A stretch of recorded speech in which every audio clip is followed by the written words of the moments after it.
The core of cadets ready to strike up another college football season as budding star Kyle Allen leads their Aggies of Texas A&M into a showdown with Arizona State, and Mike Bercovici, who's waited his turn in his 5th year to guide the Sun Devils of Todd Graham against the Aggies of Kevin Sumlin.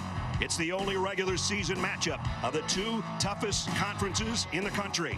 The Pac-12 and the SEC collide in Houston next.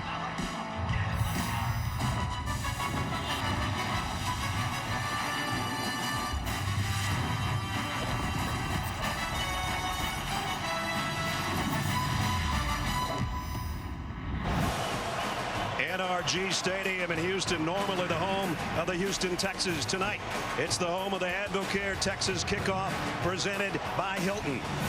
Big crowd on hand for our matchup between the number 15 team in the country, the Sun Devils of Arizona State, and the Aggies of Texas A&M, who are just about ready to take the field, as you can hear. Welcome, everybody. Brad Nussler with my partner, Todd Blackledge. It doesn't take a coach a lot to get their team fired up when this is the matchup to start the season.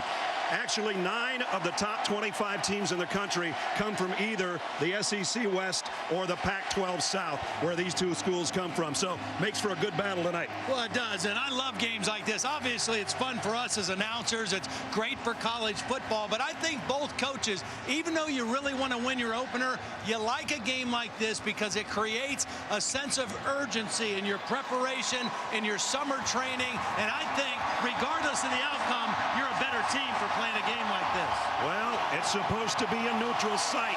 Doesn't sound like it right now. Here come the Aggies.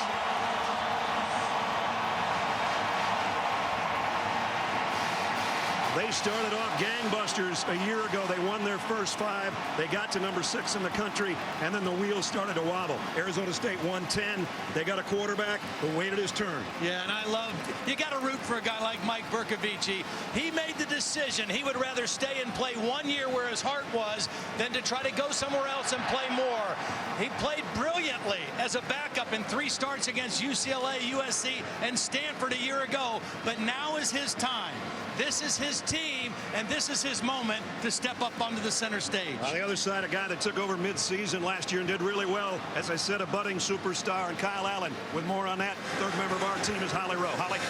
Well, the odd thing about Kyle Allen is that he is starting tonight for the Texas A&M Aggies, but he grew up just 20 miles away from Sun Devil Stadium in Scottsdale, Arizona. He told some people earlier this year, hey, listen, I didn't grow up in the South, so this is my rivalry game. But when I asked his coach, Kevin Sumlin, are you worried that he'll be too high, that this game will be too emotional playing his hometown team?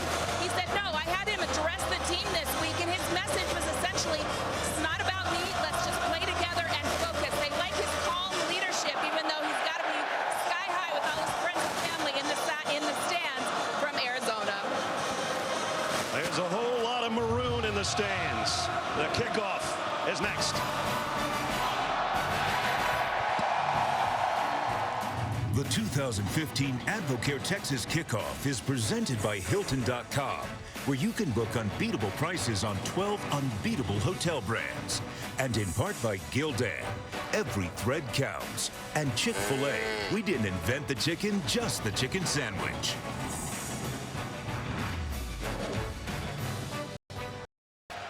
Todd Graham and Kevin Sumlin, they go back to their days at Tulsa and Houston, respectively. And now here they are in a matchup of the Pac-12 and the SEC. Both coaches in their 4th year. Both have won 28 games in the first 3. And 2 opposite sides of the ball. Kevin Sumlin, an offensive guy. Todd Graham, he's a defensive specialist. So a real chess match between the 2 head coaches today. We mentioned the Aggies went 8-5 last year after starting 5-0, then dropped 5 of their next 7. And meanwhile, Arizona State 6-3 in the conference, 10-3 overall. And back-to-back 10-win seasons for Arizona State. It only happened one other time in school history.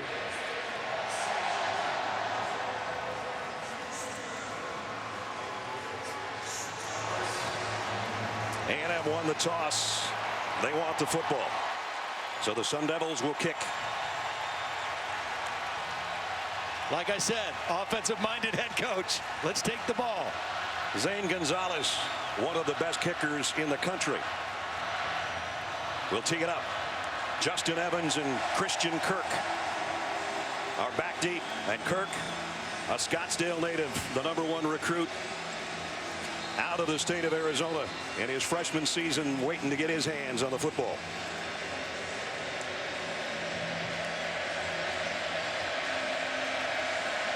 This place is already rocking. Even though we're not on a college campus, here we go.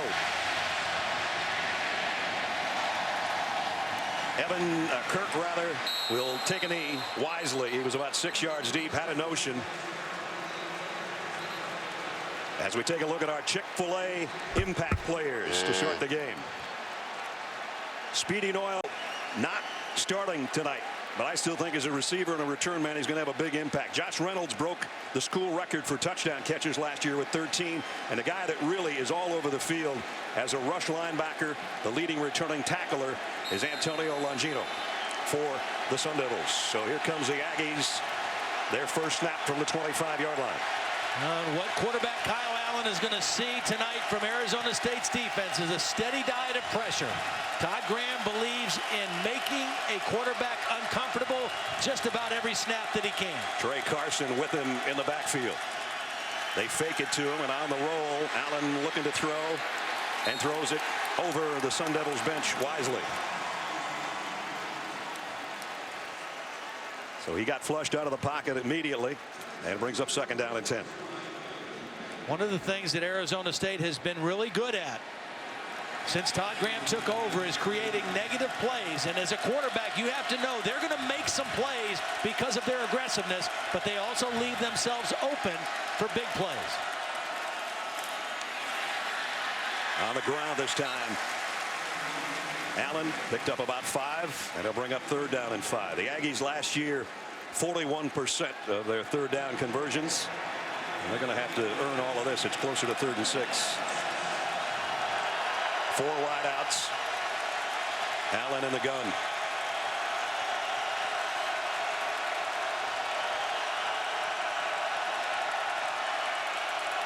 Mike Matthews, the center, directing traffic on that front wall. Allen's in trouble again. Got away from it. Throws deep sideline. Got a man, and he dropped it. Damian Ratley. That would have been a big gainer. Instead, it's punting time for Texas A&M.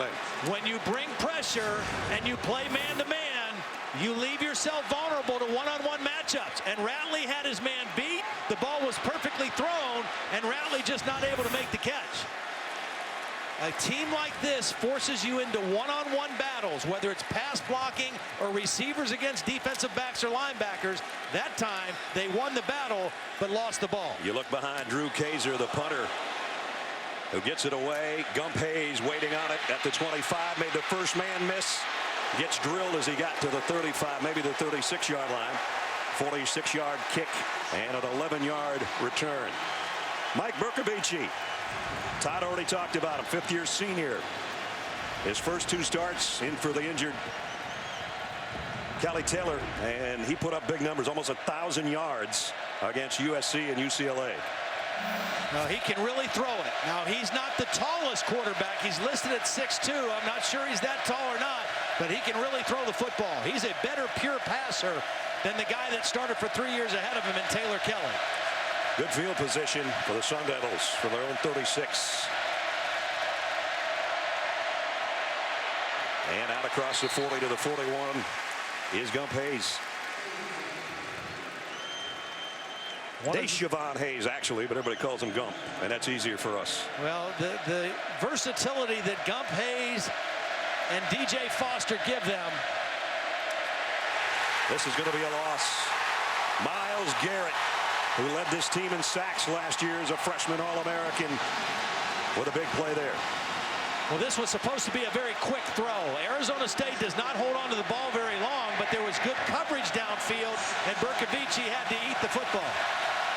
We give you the impact players for Texas A&M on defense, but I can give you a hint. One of them just made that play. Yeah, now this is where you really have to watch the 2 defensive ends, Hall and Myles Garrett. 2 new tackles for Arizona State. 3 wideouts to the right. That's where Berkovici's going on a quick slant. I don't think it's going to be enough for the first down. DJ Foster, last couple of years, a running back and a great one for them, and now has moved into the slot.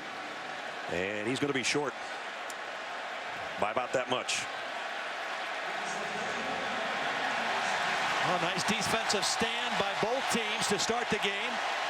We mentioned Todd Graham, a defensive guy. John Chavis, the new defensive coordinator for Texas A&M. Happy to see that first stop by his unit.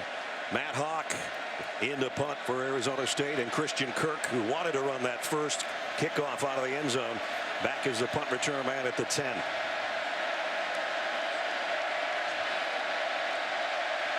The left-footed Hawk. And whistles before the play, flags down.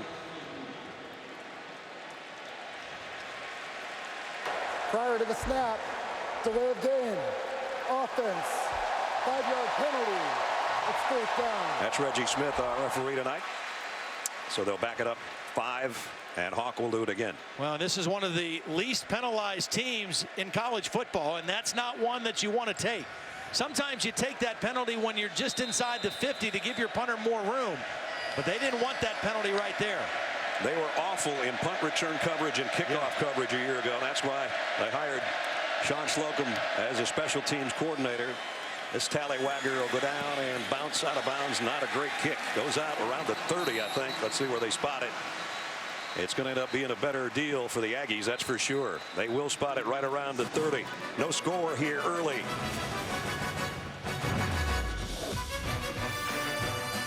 Season upcoming.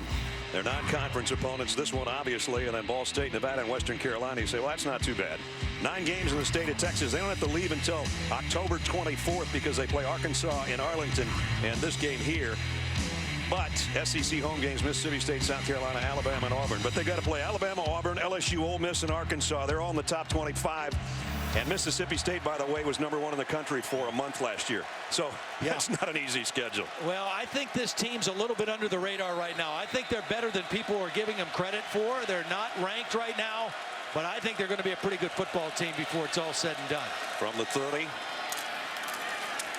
Carson got a couple. That's about it. Carson, a senior out of Texarkana, Texas. You mentioned the leagues these two teams come from, the SEC West. If you want to win in that league, you better be able to run the football some and stop the run. And defending the run has been a problem for this team. A&M last in the SEC the last 2 years in rushing defense, and last year they were 82nd in the country in rushing offense. On offense, 150 yards a game is not going to cut it. No. So, you know, that's the change. There's John Chavis. They brought him in on defense to improve, and they brought Dave Christensen in as their new offensive line coach to bolster their running game as well. Everybody has a look to the sideline on 3rd down and 4. And again, Carson comes up to talk to the offensive lineman. He and Allen drop back together. Here comes a blitz from the safety spot, and Allen down the middle, and he hit him.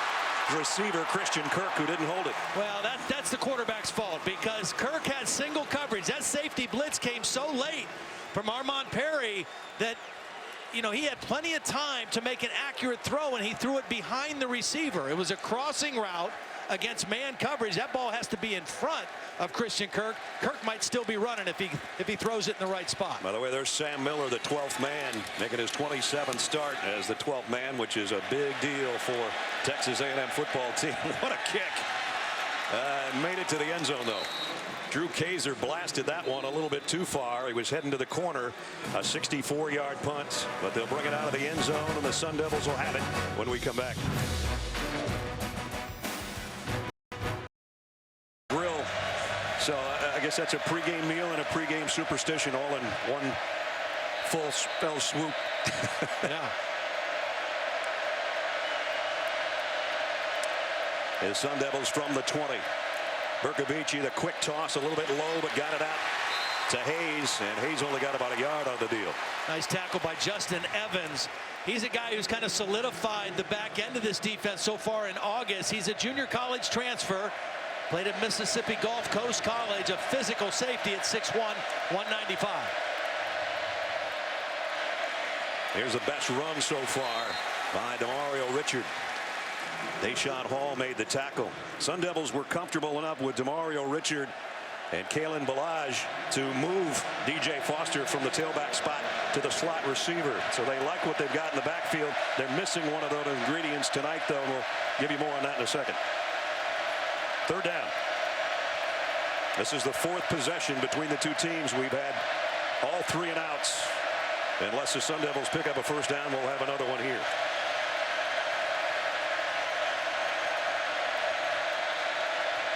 Berkovici, quick slant, and it is a first down. Across the 30 to the 31 to DJ Foster. Let's check in with Holly. Well, guys, a very unfortunate situation for Arizona State. Their key big-time running back, Kalen Ballage, came here on the trip with them, but got sick. It was contagious, so they've had to send him home. They'll miss him not at running back, but also defensive end. Throw a little high, but handled nicely by Gump Hayes.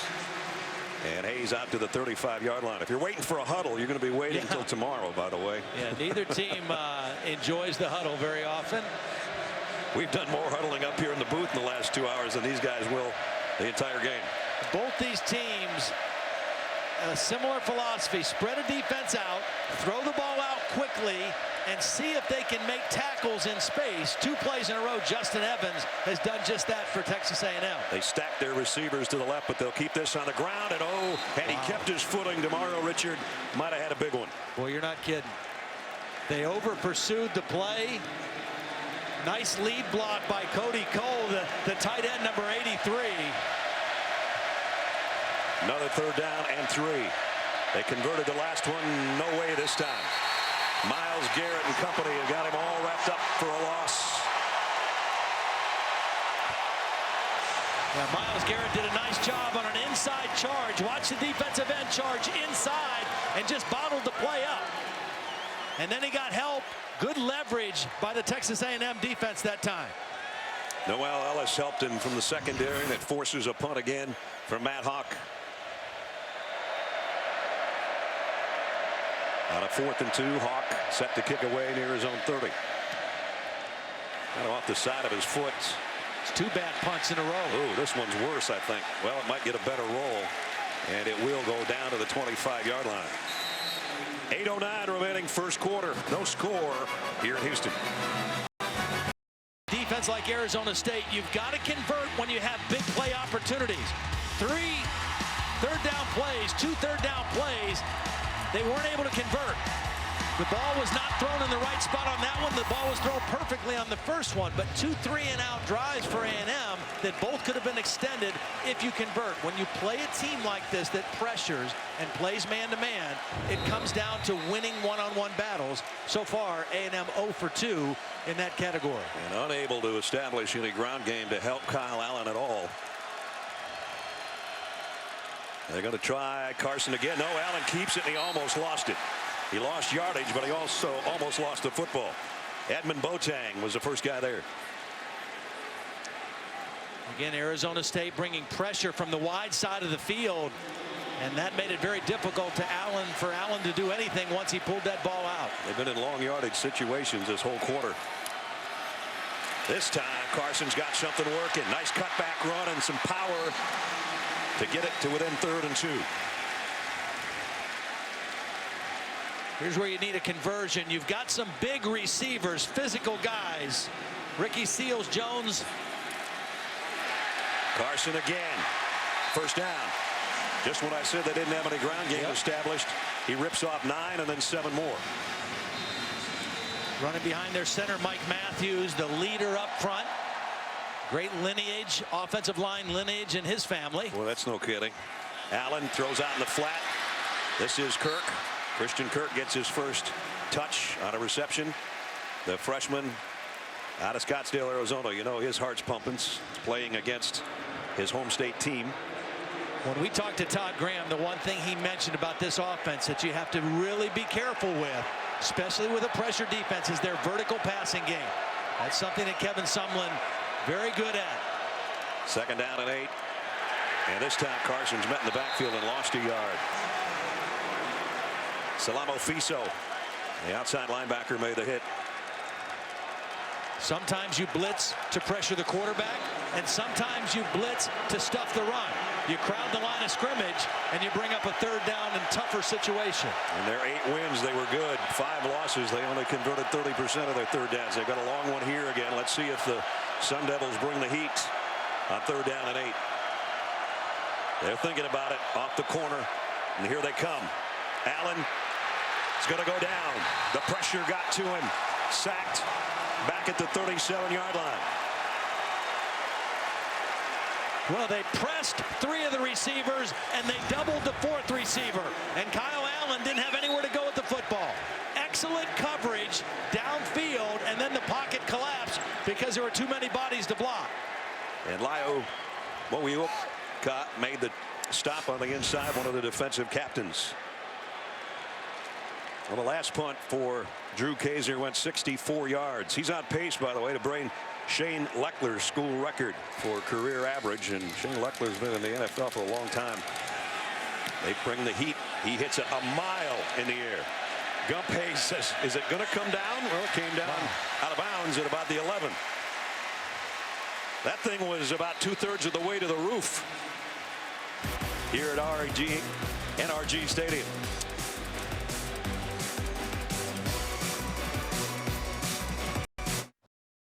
Barrett struggled in that game against Virginia Tech a year ago, and after that played about as well as you could play the position. Bercovici gives it off, and on the corner and down the sideline is Demario Richard. There's their best run of the night. Pickup of 17. He's a physical guy. Ran for 116 yards against a very rugged Utah defense last year. That was his best game. Good blocking down the field. Again, Cody Cole, the tight end, kind of H-back guy, doing a nice job lead blocking on the play. And the official's going to stop play here. I think it's to spot the ball in the right spot. A&M calls their first charge timeout. And Texas A&M with Arizona State going 1,000 miles an hour is going to call a quick timeout. We'll take a quick break as well.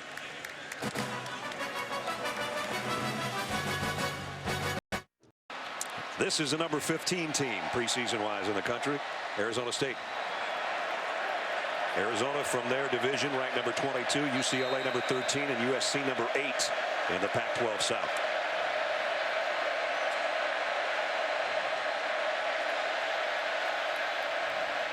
Bercovici gives it off in the backfield to Hayes, and he's dropped immediately. And it was Dalen Mack, and boy, they high on this kid, freshman defensive tackle. Dalen Mack and Jarrett Johnson, the defensive end, both pursuing from the backside.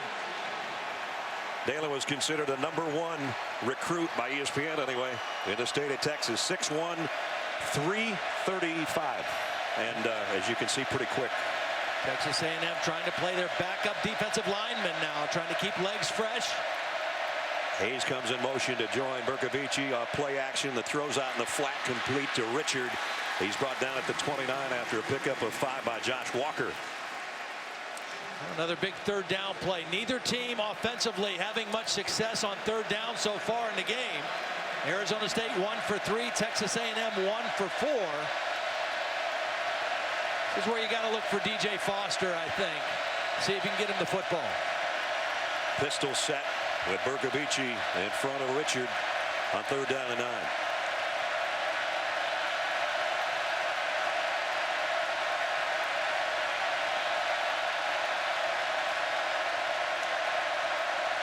Wow, off the edge. Wow, is he coming in a hurry? And I'm talking about Myles Garrett. See, he is so fast, and he anticipated the snap count. He anticipated the snap count, very close to being offside, but watch how fast he jumped. There's no chance for the left tackle, Evan Goodman. He wasn't even out of his stance, and Garrett was past him on his way to the quarterback. When you watched it live, I thought he was going to catch the snap.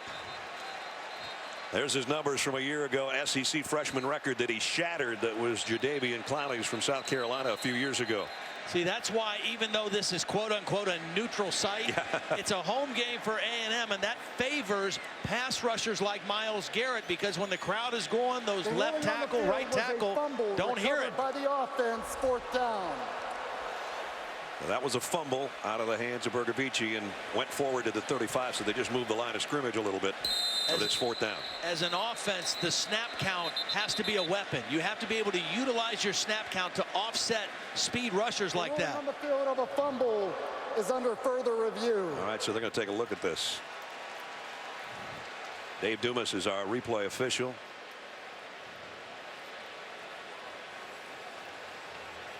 Bill LeMonnier is with us up here in the booth. Our rules official. We'll take another look at it from the other side. And you see Garrett hammering the arm of Bergavici as the ball comes forward. And it was recovered by the offense. Yeah, I don't think he ever got a forward, did he? What do you think, Bill? I think he just barely started the arm forward, and then he got hit and it propelled it a little bit more forward. Looks a little different from every angle. The one thing we know that number 15 has made a major impact tonight in this first quarter already, and I can see why he's a preseason first-team All-American.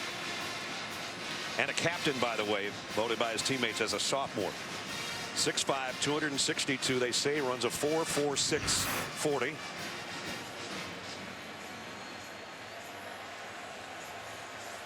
And again, Reggie Smith's on the head, set to the guys in the booth. Well, again, just back to the point, when you can't use a snap count because of crowd noise, and those tackles have to look in and watch the ball being snapped against a guy that fast, you are at a huge disadvantage. And that showed up on that play for sure. I guess I should add that the only reason that we're waiting on this is where the line of scrimmage is going to be, because it was either a pass and it'll come back to a 4th and 9, or it'll be a fumble and it'll be 4th and about 3. Here's a call. After further review, the ruling on the field is confirmed. 4th down. So 4th down either way. The clock will start on the ready for play. And that means Matt Hawk will punt. And you look behind him, and Christian Kirk, the freshman, waits back at around the 15-yard line.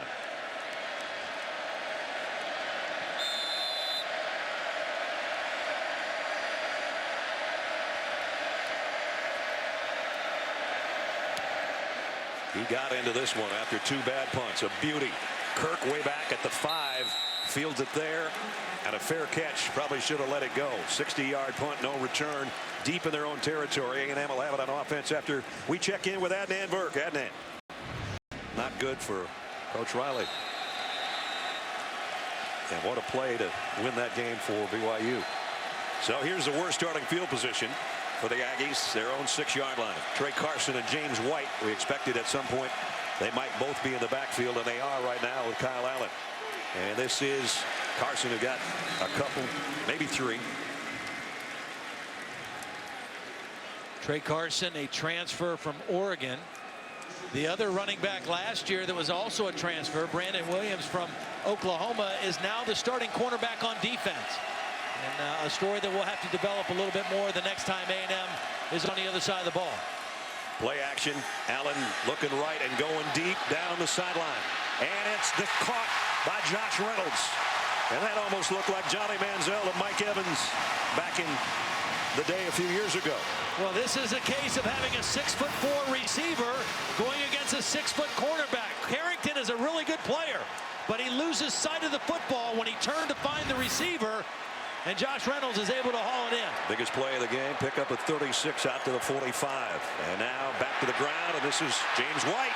And White, a nice run off the left side for 8. Salamo Fiso got him down there.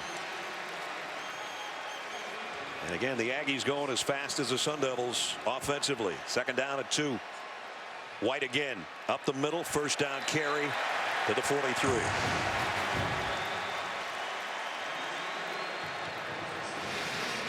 And White is still down. That's about the only thing that stopped play so far. White, a sophomore out of Pearland, Texas. 2 nice carries, including that 1st down run, and now shaken up on the play. We mentioned Brandon Williams now playing defense. They could use him if they need him. If there's something wrong here with James White, they can always use Brandon Williams back on offense. Brandon might be the fastest guy on the team and one of the 4 best athletes according to the coaching staff. And there's his numbers from a year ago And I think it's as strange a thing as we've ever seen. He started 6 games at running back last year. I don't know. They go back to high school, and Holly, I think you checked this. I don't think he's ever played in the secondary. Well, we looked at all of his college stats. I found 1 special teams tackle in his entire college career. We're not sure about at Royal High School. He was the best player on a team at a very tiny high school, but we can't confirm that he's ever played defense. But if he does move back over to offense tonight, guys, just keep in mind he has walked through some of their offense. Of course, he was a starter in 6 games last year, but he has not taken live hitting in offensive situations so far this fall camp. Well, and here's the interesting thing, and this is what he bought into, what Kevin Sumlin told him in terms of being a prospect at the next level. At 6 foot 200 pounds, he's smallish for a running back, even though he has great speed. But at 6 foot 205 with that kind of speed, that's a big physical corner, and he projects a little bit better on that side of the ball. He bought into it, he went and did it, and not only did he do it and do it well, he's been a great leader, and he was voted a team defensive captain by his peers on the team. James going out under his own power. That's good to see. Kevin said when he talked to Brandon Williams, gave him that word and said, what do you think? He said, let's go. Where's Chief? Meaning, where's the defensive coordinator, John Chavis? So there was no argument at all. He was ready to do it. Now, with that extra time waiting for James White, good chance to make sure you get a call here. Might be a time for a vertical shot off of play action. Ricky Seals-Jones, their biggest receiver at 6'5", was the motion man. They're going to go up the middle with Carson, and he got it to the 40. As we're under 2 minutes in the quarter, no score so far, but Texas A&M has a pretty good drive going and had to start this thing deep in their own territory. So on 2nd and 7 from the 40. Allen rolling to throw, firing deep middle. He's got his man. It's Kirk, the freshman. First down inside the 15. See, this is what a running game does for you. You pound away, then you throw play action, and you go for the big chunk plays on the crossing route. That time he had the ball out in front of Christian Kirk, and it ended up being a big completion. Down to the 12. 1st and 10.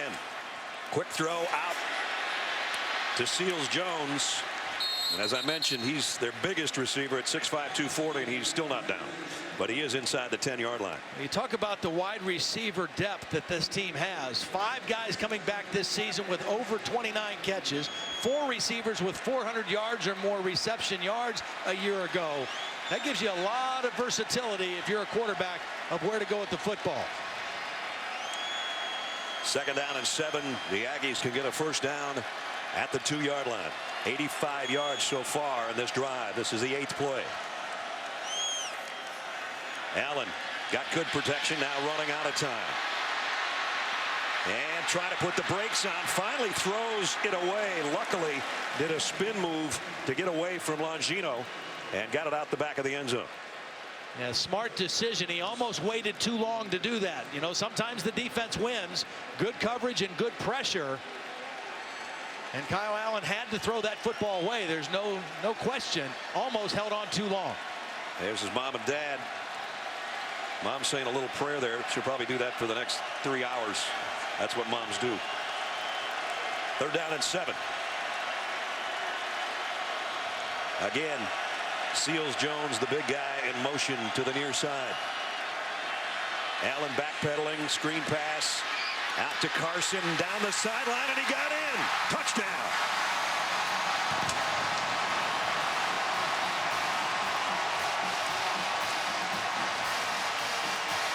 Ledge, I wasn't sure he had enough real estate over there. Well, Jeremiah Stuckey, the backup left guard, was in there, and he didn't get a great block, but enough of a block to give Carson a little extra room to get it to the end zone.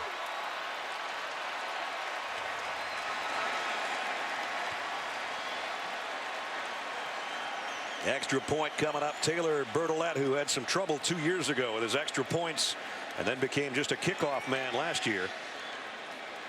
So hopefully he's not thinking too hard about this. He missed 10 extra points in his career.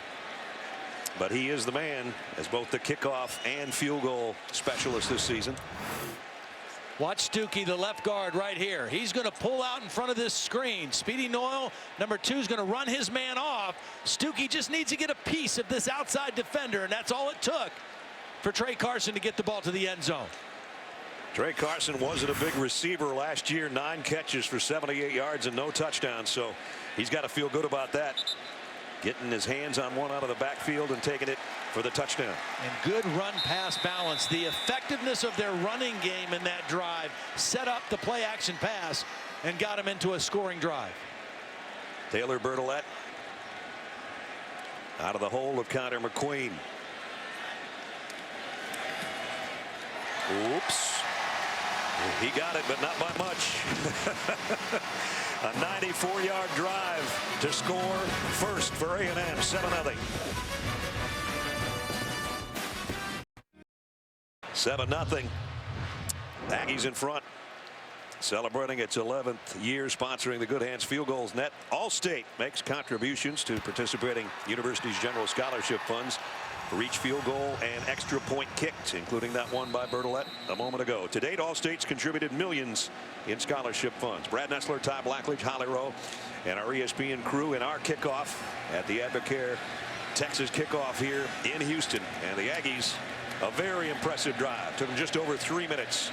9 plays, 94 yards, and a big play was Allen to Kirk, the freshman. The capper was to Carson, his tailback. Yeah. He was 4 of 5 throwing on that drive and threw all 4 completions to 4 different receivers. So good job of spreading the football around and stressing that Arizona State defense. Bertolette has got it teed up, set to kick away. Gump Hayes way back there at the goal line. And that's where Gump has got it at the 3. Hayes didn't make the 20. Great job by the special teams of Texas A&M. Sean Washington made the tackle on the special teams. Arizona State, let's look ahead in their season. Their non-conference opponents tonight, then Cal Poly and New Mexico. Their home games, USC, Colorado, Oregon, Washington, and their arch rivals Arizona. Their road games at UCLA, at Utah, that beat Michigan on the other night, Washington State, and Cal. Sometimes you just can't look ahead as a coach or a team, because if I just look at that, I don't care who wins, and I kind of cringe. Yeah. Neither one of these schedules is very easy. There's a couple teams in there you're supposed to beat. The rest of them could be question marks. Short pass, and out across the 25 is DJ Foster again. Nice job by Foster. That wasn't a particularly well thrown ball. He made a nice adjustment to it. Had to kind of slow down and make the catch and then get upfield for a positive game. One big drive is all we've had through 15 minutes, and that drive belonged to the Aggies, and their cadets are happy at the end of one. Texas A&M 7, Arizona State nothing.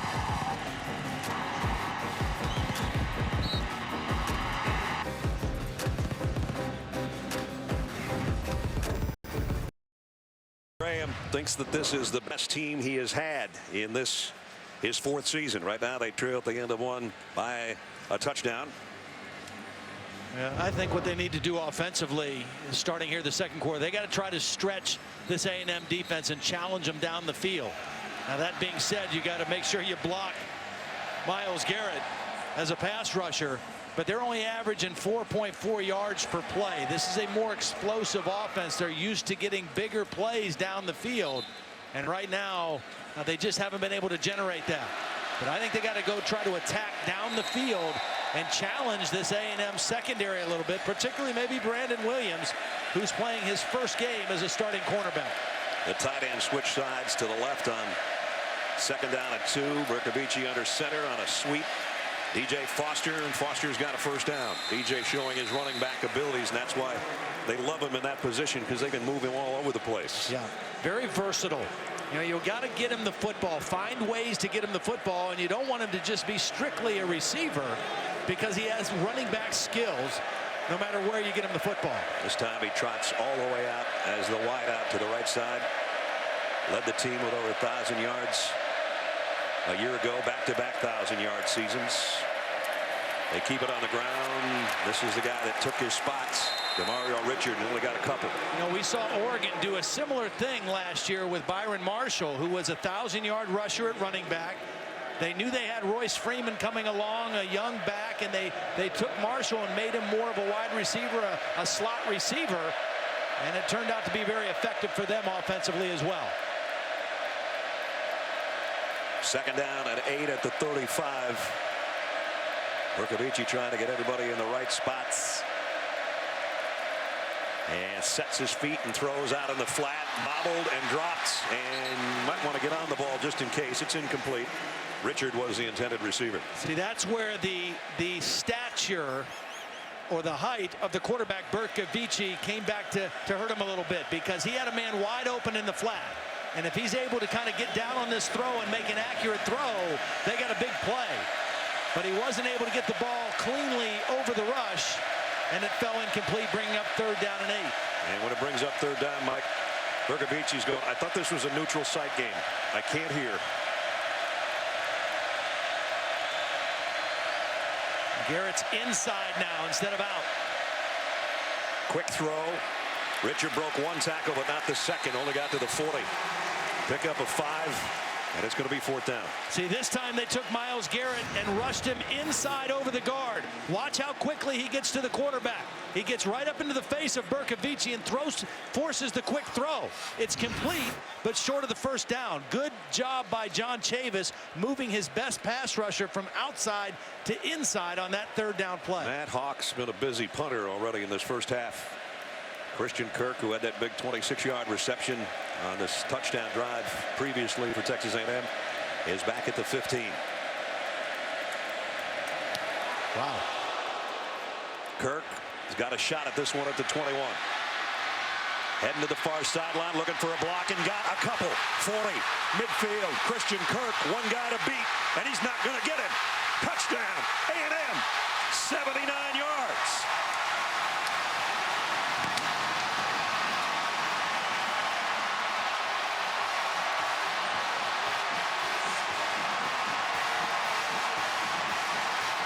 No wonder Jake Spavital, the offensive coordinator, told us we got to get it in his hands however we can. Absolutely, and I thought he was a little conservative on his first couple punt returns. This time he caught it, he didn't go for the fair catch, and he used his skills, plus a couple good blocks, to make a huge play for the Aggies. The Arizona native cruises to the end zone from 79 yards on the punt return. You remember the opening kickoff, he wanted to return it from about 8 yards deep, and they talked him out of it. That time they turned him loose, and he made a huge play. Bertolet for the point after.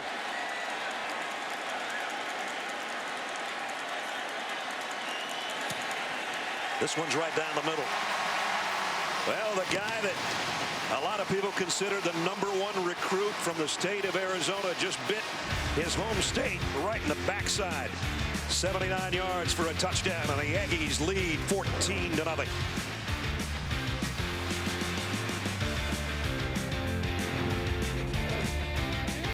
Todd Graham excited to bring him in after an 8-year stint at Green Bay to fix their special teams. And one of the areas they really struggled with was covering punts. A year ago, 114th in the country. That time, some bad angles on the punt coverage, a couple missed tackles, and a huge play for Texas A&M. And that name familiar to Texas A&M fans, his dad, R.C., a great legendary coach for the Aggies. The winningest coach in Texas A&M history, and he's here tonight. So Texas A&M ups 2 scores. High, shorter kick here. Gump Hayes under it at about the 3. And Gump gets plastered after he crossed the 25 out to about the 26-yard line as we get another update with Adnan. All right, Brad, thank you very much. It's a Visit Houston studio update. Just wish I had a studio audience. An update right now at Texas and Notre Dame. It's Malik Zaire to Will Fuller. 12-yard touchdown. A lot of eyes on Zaire. So far, 6 of 7 for 60 yards. The Irish are up. Brad, Todd, back to you guys. All right, Adnan, thanks. 2-touchdown lead here for A&M. And Sun Devils got to get something going with Mike Bercovici and company. Only 33 yards passing so far. And because of that 2-touchdown lead, John Chavis choosing to bring all backups in that defensive line.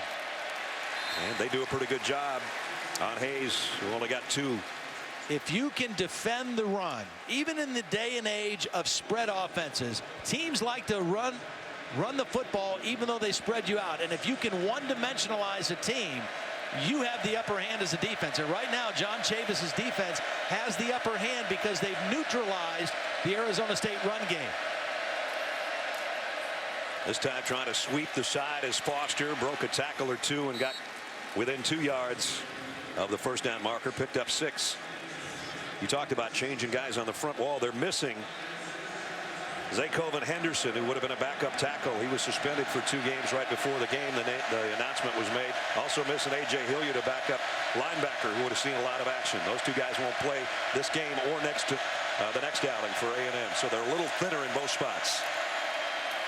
There's a tough run. Boy, Hayes had to put his head down and really lean in to pick up the first down. And we mentioned, you talk about lacking guys on the front wall. Yeah. As Julian Obioha, he's got a uni on but no pads. Yeah, and they were really excited what he was going to bring to the defense. He played outside. They moved him inside. He bulked up to 280, but he still has that quickness. He'll be back shortly, but just not able to play tonight.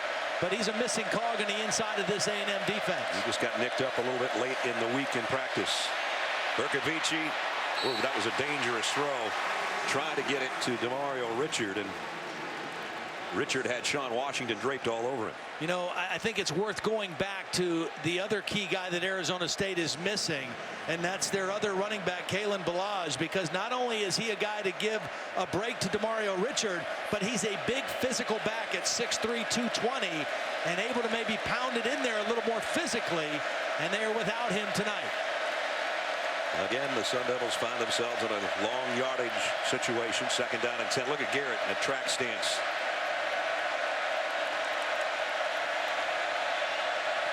His mom and sister were pretty good track athletes, too. They're not going to get the play off. Nope. They tried to call timeout. I don't think they got it, unless they awarded it to them.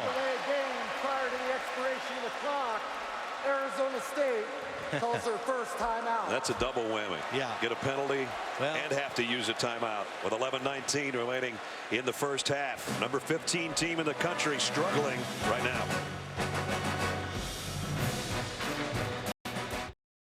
Difference in the colors, the school colors between these 2 teams. A lot of maroon in here tonight to go with the goal of Arizona State, but it's been the Aggies fans that have had the most to cheer about. 14-0 with 11:19 to go in the half. Very solid defensive performance so far by Texas A&M. Arizona State used to big plays, explosive plays. They've had 22 offensive plays here in the first half, only 1 for more than 10 yards. On 2nd down and 10, Bercovici going right all the way, and it's slapped back almost in his face by Donovan Wilson. Donovan Wilson was an unblocked rusher on the outside. Bercovici knew he was coming unblocked, but he just couldn't get the ball over his hands. Myles Garrett coming on the other side. He's getting help from the running back. You've got to try to give some help to Garrett, and that left nobody to pick up the other side. The tackle, the guard, and the running back trying to handle number 15. Triple teamed on that play. 3rd and 10. And here comes the Aggie noise again.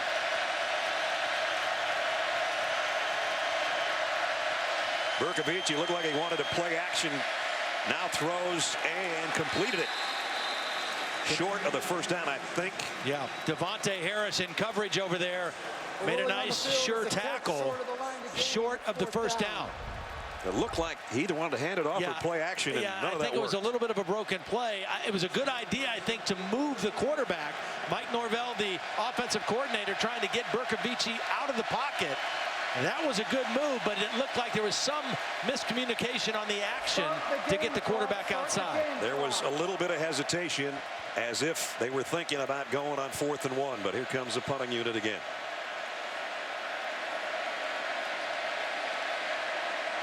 And Christian Kirk took the last one, 79 yards to the house. This one an end-over-end high kick that he'll have to, well, he did fair catch it.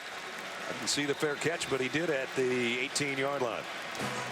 Up 2 touchdowns, A&M offensively when we come back. Trivia question: who's the last AP #1 ranked team to lose a season opener to an unranked opponent, which is what would happen if that happened again in Blacksburg on Monday night? We'll give you the answer later. 18-yard line, the starting point now for Kyle Allen and the Aggies. One of the things that Arizona State has done very well under Todd Graham, particularly well last year, is turn the ball over on opposing offenses. They were plus 14 a year ago. They could use one now. Allen steps up nicely in the pocket. They almost got the interception off the ricochet. Damian Ratley, the ball was a little high but catchable. When you look at these two teams last year, Arizona State was 10-2, Texas A&M was 8-5. They both had similar numbers offensively, rushing and passing. The biggest difference, Arizona State was +14, Texas A&M -7 on the turnover ratio. That would have been huge. They got to get their offense a short field to work with here. Was so close right there on a catchable ball. At any rate, here comes the house on short second down and 10, and Ricky Seals-Jones makes the catch, pick up a 5, and it's 3rd down and 5. They just like to get off the field right now, this defense. Yeah.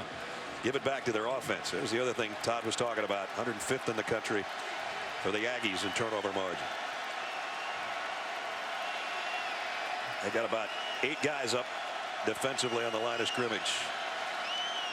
Kyle Allen knows that he's got to get rid of it in a hurry, and the ball is out. There's the turnover, and going down on a fumble recovery inside the 5, Demetrius Cherry.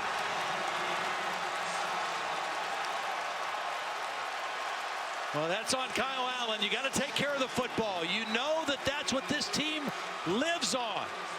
You've had the upper hand in the game. You've had the field position edge. You can't be careless with the football. And Kyle Allen is just too loose with the football. Christian Sam on the rush knocks it out. And Arizona State comes away with it, Demetrius Cherry. But that's Kyle Allen not taking care of the football in a critical part of the field.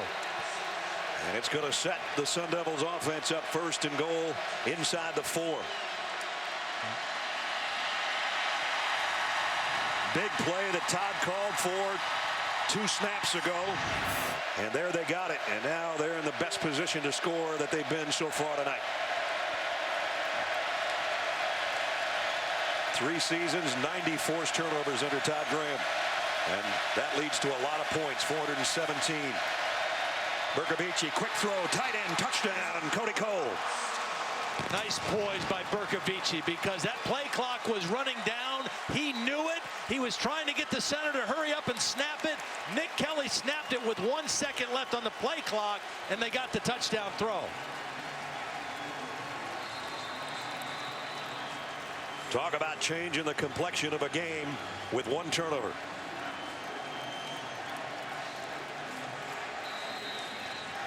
First touchdown pass of the season for Mike Bercovici. Well, they caught Justin Evans, the junior college safety. He just kind of froze for a second. Cody Cole ran right by him for the touchdown. Zane Gonzalez in for the point after. And up and good.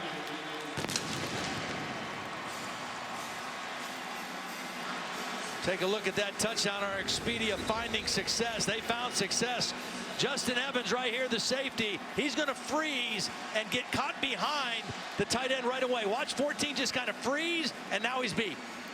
And that half a second of hesitation by Justin Evans cost his team a touchdown. Well, a 4-second, 4-play scoring, 4-yard scoring drive, I should say.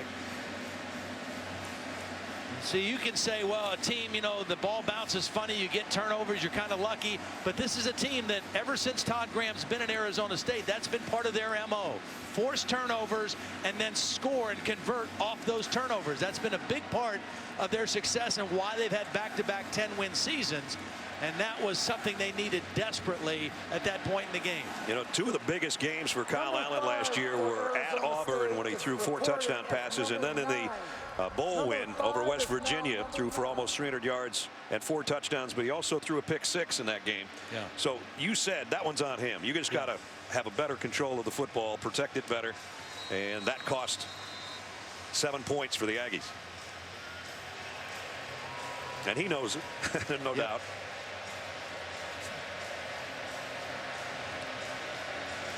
So there's some life for the Sun Devil fans in this building now. This kick is deep. Christian Kirk, the freshman, who had the big punt return, trying to get something on this kick return, and he won't. Nice job by the Sun Devil special teams, bringing him down around the 12-yard line. We asked you the Aflac trivia question a few minutes ago. Aflac. Last time that a #1 ranked team lost its season opener to an unranked team. Back in 1981, the Badgers beat Michigan. Badgers playing Alabama down the road in Arlington tonight. That Ohio State game will be interesting. You know, Lane Stadium at night is not one of the easiest places to play. Yep. And that'll be a great environment. And Ohio State missing some key guys who are suspended for this first game, including Joey Bosa. Here's a straight run by Carson for 4. Trey has one of the touchdowns tonight. Got a little swing pass up the sideline. One of the guys in there right now for Arizona State. We talked about young, talented guy, JoJo Wicker, number 1, the defensive end. Highly acclaimed freshman from Long Beach Poly High School in California. A starter on the defensive line as a freshman for Arizona State. And there he is on the tackle. Along with Salamo Fiso. The defensive line coach for Arizona State is Jackie Shipp, who coached at Oklahoma for a long time, and he likened this youngster to Tommy Harris at Oklahoma. Said he's about the closest I've seen to Tommy Harris, a guy coming in right away, able to play at that kind of level. And Tommy was a 2-time All-American in Soonerland and went on to be a #1 draft choice of the Chicago Bears. So that's pretty heady. And there's those two guys we're just talking about. 3rd down at 5.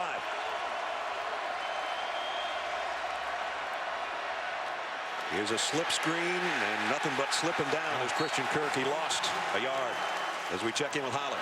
Well, guys, Texas A&M struggling with some depth issues at running back.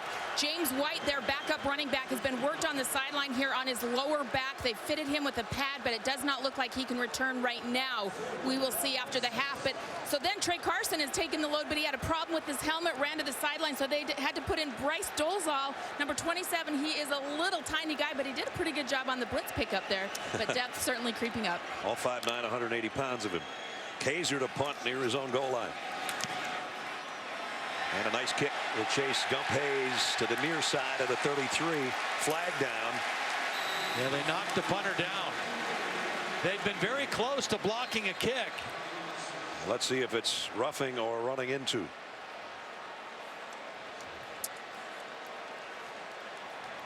One would bring up another 4th down. One would give them a 1st down. So this is kind of an important call by Reggie Smith. Running into the kicker, defense number 5. The penalty is declined. 1st down. Well, they got a 51-yard punt out of it, so they will take the ball down there in decent field position. Here's another look at the end of the punt. And I'm not so sure it was 5. I think it was 30 that ran into him. Yeah. Nonetheless, Arizona State with very good field position. They had the very short field after the turnover the last possession, and this is excellent field position to start this possession. At the 37, Bercovici, whose last time he touched the ball was a 4-yard touchdown pass to his tight end. Now he's got an opportunity to move his club down and tie the game up. Down the middle, boy, he threw a rocket right there. It was a little bit behind Devin Lucien, but Lucien adjusted well, made the catch as they spotted down around the 41-yard line. Lucien is an experienced guy, a 5th-year senior, transferred from UCLA. He's given them some maturity in that wide receiving core. Picked up 4, 2nd down and 6. Now they try to sweep the right side, and Hayes loses his balance, courtesy of Claude George, who tripped him up as he got a yard or 2 out of it. That brings up a 3rd down. Both teams 2 for 7 on 3rd downs. This is a big one for Arizona State right here. They've got momentum. You can tell their defense, the body language, that last stop. They need to get a conversion here and keep that momentum here to finish out the 2nd quarter. You got to think if DJ Foster's not in their sights a little bit with his running ability, even if they have to throw quick. Hayes in motion to the top. Whoa, a big jump again by Garrett. And he's the one that caused the sack, and a flag is down. We're going to have probably a holding on top of what number 15 just did again. See, it's just too hard on 3rd down Evan Goodman's got to get out of his stance a little bit sooner. Myles Garrett is just too fast on that edge. You either have to, you got to help that guy out if you can, whether with a back or an H-back. Offense number 57. The penalty is declined. It's 4th down. Evan Goodman can't handle Myles Garrett. I'm not sure there's many left tackles right now that can. This guy is like he's shot out of a cannon. Well, I don't think you should have your hand on the ground, first of all. You better be in an up stance, because by the time you get that hand off the ground, Myles Garrett is by you. I mean, this is unfair with the crowd noise and with his speed and with no help. Ooh, he's a handful. Yeah. Hawk to punt. Last year, there was a little bit of a question whether he played hard every play. He's playing hard every play tonight. Christian Kirk on the punt return, takes it at the 19. This time they drill him after a short return. Bottled him up after about a 4-yard run back. 14-7, A&M in front, 6:19 till halftime. Up by a touchdown with 6:19 till halftime. Brad Nessler and Todd Blackledge Ledge. I thought that last possession was an opportunity for Arizona State to get something going. They had the momentum, but it couldn't do anything offensively. Yeah, and I think they're going to have to rethink when they throw the football or try to throw it downfield. I think if they wait till 3rd down, Myles Garrett is too big of a problem for them right now. I think they got to throw on earlier downs, but both defenses have done a great job of stopping the run of their opponent tonight and really one-dimensionalizing the offenses. First down at the 22. Allen, little half roll and a throw, and that's going to be incomplete. Looked like it was going to be caught, but he didn't hold it. Ricky Seals-Jones couldn't control it on the sideline. Both teams under 50 yards rushing here in the first half, and neither team really able to get too many big plays. I call explosive plays runs for 10 yards or more, passes for 20 yards or more. There haven't been very many on either side tonight. No, it sure hasn't. 3 receivers to the top for Kyle Allen on 2nd down and 10. He'll keep it on the ground, though. This time they get a little bit from Trey Carson.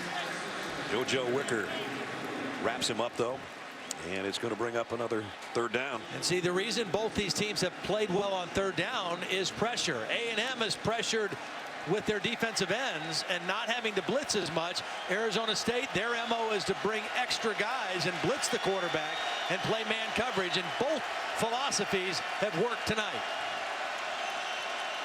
Try to keep or establish a drive on 3rd down and 6, but a false start.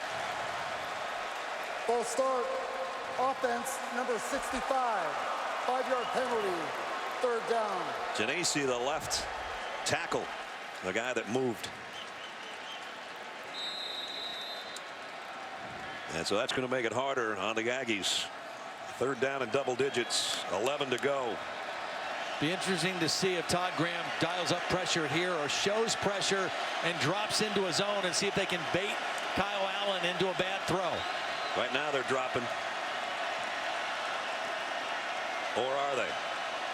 Cat and mouse game going on with Kyle Allen, the middle linebacker, and here they do come with 2 extra rushers, and the throw, I don't think he was in bounds. Nope. He was out of bounds. Incomplete. Speedy Noyle. Nice job by Carrington, knowing that he had the sideline as like an extra defender, and he just ran Speedy Noyle out of bounds. Good work on man coverage by Lloyd Carrington. Texas A&M just had this thing in hand at 14 to nothing, and then the fumble, the quick touchdown, bad field position. Again, they're going to be punting inside their own 10, and again, Gump Hayes probably will make a catch back around the 35. At least that's where he's standing. High, deep kick. He's going to have to take the fair catch back farther than that. About 10 yards deeper than where he was set up. Back at the 25. 54-yard kick by Drew Kaiser. Nice punt. Let's take a look at Royal Purple Focus on performance. Well, it's Myles Garrett. I mean, he has been a handful tonight. His quickness, his anticipation of the snap count, and the crowd noise have just made him very difficult for Arizona State to deal with, particularly on 3rd down, definite passing situations.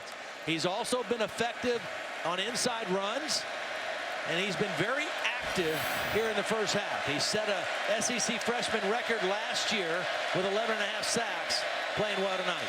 Swing pass out in the flat, but only about a 2-yard gain before Hayes gets whacked by Justin Evans and company. Who is going to make a big play for Arizona State? Only one explosive play so far in the ball game.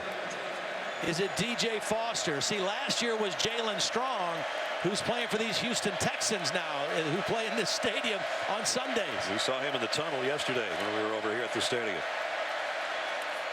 And the screen pass did not look good.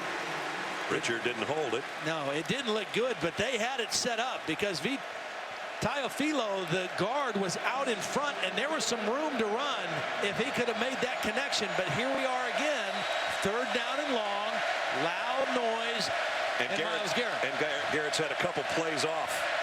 So a breather as he comes back out, and you know he's going to get in that track stance and bring it on 3rd down and 7.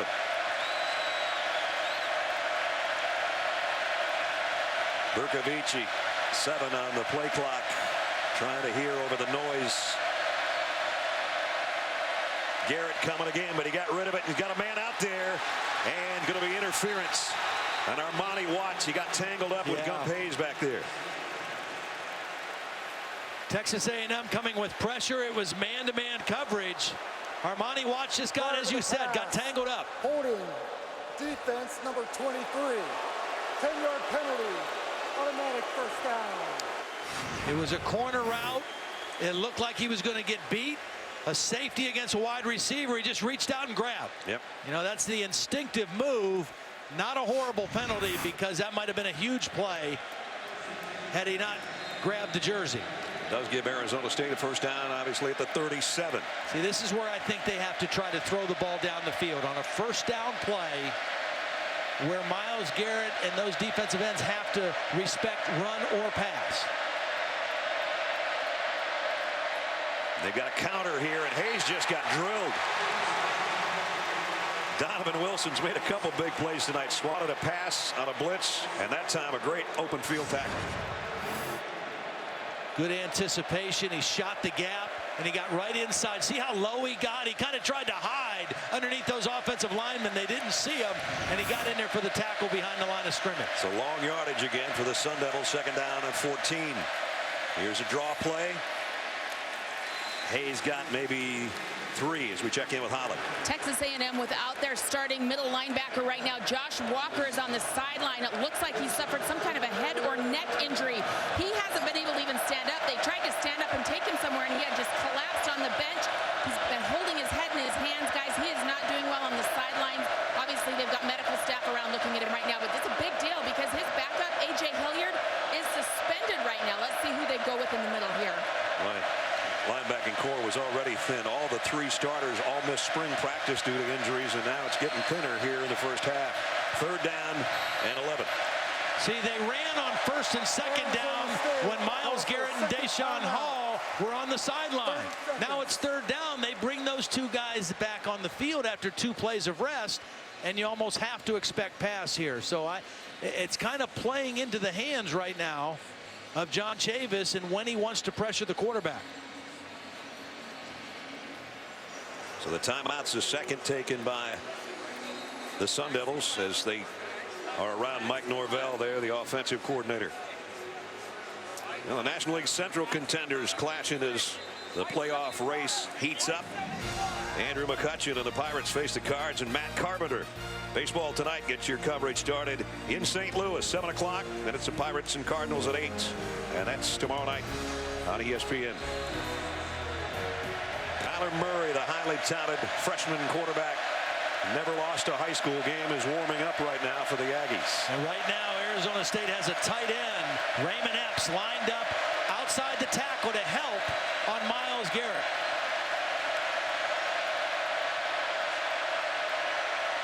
They'll need all the help they can get. 3rd down and 11. They flare it out. Big collision. Demario Richard and Brandon Williams, and Brandon won it. They're short of the first down. That was a good tackle by a guy who's just been playing on the defensive side of the ball for about a month. Voted as a defensive captain by his teammates after being a running back his whole life. Here's a 4th and 1, and it looks like Todd Graham's going for this one. They were 10 out of 23 in 4th down conversions last year. It looks like he's going to call a timeout. He's waiting for the clock to go down. I don't know if he's going to go for it, if he's just trying to run as much clock as he can. Well, they only got one timeout left, so there it goes. And he'll talk to his troops, and we'll find out what he's going to do on 4th down and short, whether they kick or go for it. And we've got time to check in with that. All right, Adnan, we'll see you in 2 minutes and 25 seconds. They're taking Josh Walker to the locker room, and again, they're kind of attending, as Holly said, just holding his head in place. And he's got a headache, if nothing else. Well, and you know, a new defensive system with John Chavis, and he coaches linebackers, and you bring him in, you think, okay, well, let's get everything installed in the spring. Well, the problem, 3 starting linebackers all missed spring practice with injuries, and A.J. Hilliard a backup, so they're really playing catch up at that position in this defense. You said to John, do you know everybody's name? You're brand new. And he said, yeah, I have trouble with Josh Walker. I call him Josh when I'm happy. I call him Sean when I'm upset. I'm sure he'll check on him at halftime. Fair catch on the punt taken around the 15-yard line by Christian Kirk. That's the 12th total punt in the first half of this game. Interesting. We wondered whether we would see Kyler Murray or not. He's coming out. A much celebrated recruit. Hard to argue with that record. 3 state championships. Never lost. Never lost. Accounted for over 14,500 total yards and 186 touchdowns as a passer and a runner in his high school career. He can throw it, but he is exceptionally fast. And I'm sure Arizona State is aware of that. Here's his first snap. He'll give it off to Carson, who got out around the 18-yard line. One of the ironies is that Kyler Murray played his high school ball at Allen, Texas High School, which is also where Todd Graham coached and made his name. Carson again, no gain this time, all bottled up. And that brings up what looks like the first passing situation for the freshman. Well, I would say that you would expect Arizona State to stay with their MO of pressuring, but when you pressure this guy, you better pressure with contain and under control because of his speed if he gets outside of the rush. 3rd down and 6. He gets Carson situated over to his left. Low snap. First throw or not. Nope. Going to take off. Here comes the speed. And there it shows. I think he got the first down. And Kevin Sumlin gave him an attaboy right at the end of that play. See, you just can't simulate this. You can have scout team guys. You can put a running back as a scout team quarterback. But when you have a guy this fast, you can't simulate that speed, and you have to rush with different leverage and more control. He picks up the first down at the 26. Now it's back to Carson. And Carson, a tough 3. Kevin Sumlin was telling us they use these GPS things on their pads at A&M's practices like some of the NFL teams use and some of the other teams in college football. And he says he runs about 21 miles an hour. Most NFL guys, if they're really fast, they run about 22 miles an hour. So he's fast. And there's his first throw, and it was in and out of the hands of the other freshman, Christian Kirk.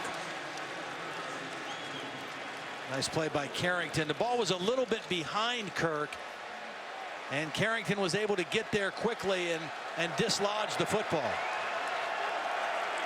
So here's another 3rd down. The last time Kyler Murray picked it up with his feet. It's Kyle Allen, the starter, looking on. The guy who's been quiet for A&M so far is Josh Reynolds. He's been a go-to guy last year. That throw is low but caught, and it's Christian Kirk, freshman to freshman, first down Aggies. So you find the matchup. That time they had Christian Kirk in the slot working against a safety, Simone. Simone, a very good player, the quarterback of the defense, but maybe not as skilled in man coverage as those corners. So Murray picks up a first down by throwing after picking up one with his legs in his 1st and 10. Clock's winding down, though. We're going to be around 35 seconds on the snap. And now ran into his tailback, and the ball is out. Looked like he was going to fake it to Carson on a play action, and there's not a good mesh point there. Well, they're going to be very lucky to get this back, if they get it back, because yeah, another bad exchange in their own territory. He just couldn't get out of the way of his tailback. Yep. And Tashawn Smallwood is shaken up on the play for Arizona State. That's why we have a stoppage in play. Smallwood, the starter at defensive end, sophomore out of Fresno. And there's Jake Spavital, the offensive coordinator, talking with his freshman quarterback. So when we return to play following the injury, it's going to be 2nd down and 16 with 17 seconds left in the half. Scott Van Pelt's taking his talents to midnight. Combination between Van Pelt and midnight seems like fun to me. On Monday after the Ohio State Virginia Tech game, stay tuned for Sports Center like you'd never seen it before. Scott's got his premiere of his nightly Sports Center show weeknights at midnight, starting on Monday following the Hokies and the Buckeyes. And the clock will start on the snap.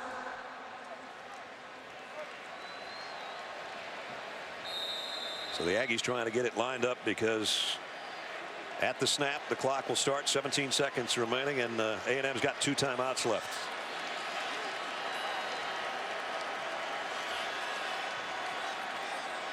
Taking his time, Kyler Murray. They bring the pressure. He runs away from it so far, and he runs away from everybody. And out of bounds in midfield. Whew, he's quick. He's real quick. He's real quick, and because of that play, he now gives them a chance to maybe throw the ball towards the end zone if they want. They're right at midfield. And he can show off his arm here in one of the next 2 plays. Going to go short, and that was a one-hopper. That would have given him even a better shot around the 41-yard line had he gotten it to Ricky Seals-Jones, who had nobody around him really. So now we got 1 toss coming up.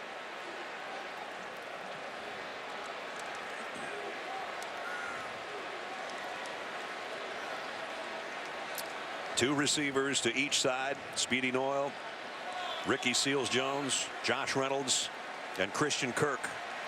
That's the 4 guys that Kyler Murray will try to aim it towards. A&M calls their 2nd timeout of the half. And they're going to talk about it here for a second with 5 seconds remaining.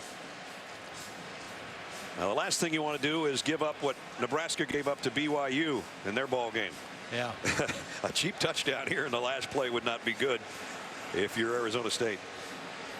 Well, Arizona State has kind of clawed their way back in this game thanks to the turnover. They almost had another turnover on the botched exchange with Kyler Murray. But that turnover got them the short field. They got the score. They got some momentum. And they'll get the ball to start the 3rd quarter. So Arizona State right back where they want to be in this football game. Sun Devils have 3 safeties about 35 yards downfield. Arizona State with Mike Bercovici won the game against USC a year ago on a Hail Mary pass. The trio of receivers is to the top, to the right side, and Murray rolls that way, and he's going to throw well short. Picked up and caught by Noyle, but he can't get away, and the half will end right there on a 17-yard completion. So at the break, Texas A&M leading 14-7. Holly will be along with Kevin Sumlin during our halftime as we send it back to the studio for the Buick halftime report at 9. Danny and Joey standing by. All right. Time score, the Aggies of A&M leading the 15th ranked team in the country 14-7. Brad Nessler and Ty Blackledge back with you. You know, you look down at the stats ledge, and there's not much right here. Yeah. Actually, I think Christian Kirk, the freshman, or maybe Myles Garrett would be the guys that would be the MVPs right now if it was to end. Yeah, well, you had the punt return, you had the big turnover, and that kind of is what the game has been about. Both defenses have played solid. It'll be interesting to see what changes Arizona State tries to make on offense. They'll get the ball to start here. Only 109 yards of offense. Right. I mean, Mike Bercovici was 10 of 16 or 12 of 16, but none of his completions were over 10 yards. So they've got to find some way to stretch the ball down the field a little bit and create some big plays. And his touchdown pass was only a 4-yarder after the turnover. Let's check in with Holly. How do you solve a problem like Myles Garrett? That's what I asked Todd Graham of Arizona State at the half. He said, we have got to vary our cadence. He is just getting off too quick against our offensive line. So look for a different cadence with their quarterback for Arizona State. And then he said, we've got to establish our inside run game. We have not challenged them running the football. He likes how his defense has played. And I said, hey, will you continue to blitz if they have that speedster Kyler Murray in at quarterback? And he said, watch and see. We shall see. And that'll be fun to see how much we see of Kyler Murray. He was pretty impressive. He's warming up right now, but so is Kyle Allen right behind him. So there's your starter and there's your number 2 guy, both warming up. And that'll keep us all guessing until A&M gets the ball offensively. Right now they're set to kick it off. Taylor Bertolette will tee it up to start the second half. Well, I think along with what Holly said, not only change the cadence if you're Mike Bercovici, I think if you're Mike Norvell, offensive coordinator, you change when you try to attack with your passing game to earlier downs or when Myles Garrett is on the sideline resting. Let's see if Gump Hayes can get him something going from the goal line. And Hayes is only going to make it to about the 16. Great coverage again. That time Armani Watts, a starter in the secondary on the special teams, makes the stop. So Arizona State 33 total plays and only one of them has gone over 10 yards, and that's why, because A&M's defense has given up only 14.3 yards per drive tonight. And you do that, number one, by stopping the run. When you one-dimensionalize an offense, then you dictate when they throw, and you have great pass rushers that can kind of pin their ears back and go get the quarterback. So that it's played to script so far in the ball game for A&M's defense. Somebody jumped, I think, either a false start, and it is, and that makes matters worse. Full start. Offense number 57. Evan Goodman's getting the yips over there working against Myles Garrett. Well, and again, I don't blame him. The crowd noise, I mean, it sounds well and good to change your cadence, but it's hard to do against crowd noise. And again, this is a neutral site game, but a heavy Texas A&M crowd, and the noise is affecting Arizona State. And a team that last year averaged only 32 yards in penalty yards per game. It's 1st and 15 here. Hayes only got about 3 of it back. Nice play on the corner by Devontae Harris. Harris, the son of Rod Harris, who's a punt returner and wide receiver for Jackie Sherrill at Texas A&M. So 2nd generation star for the Aggies.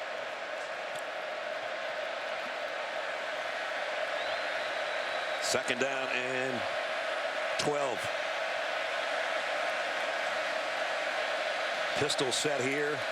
Quick play action by Bercovici and fires to the far side, and what a nice play, knocked down by Nick Harvey. He got the left hand out there in front. He got the left hand out in front, but I thought the right hand was on the back of the jersey. I think he might have gotten away with one here. He made a nice play, but let's see if the right hand, I thought the right hand had a hold of the jersey, and he made the play with the left hand. I think you're right, partner. Tight coverage nonetheless. Now he's got the crowd fired up on 3rd down and long.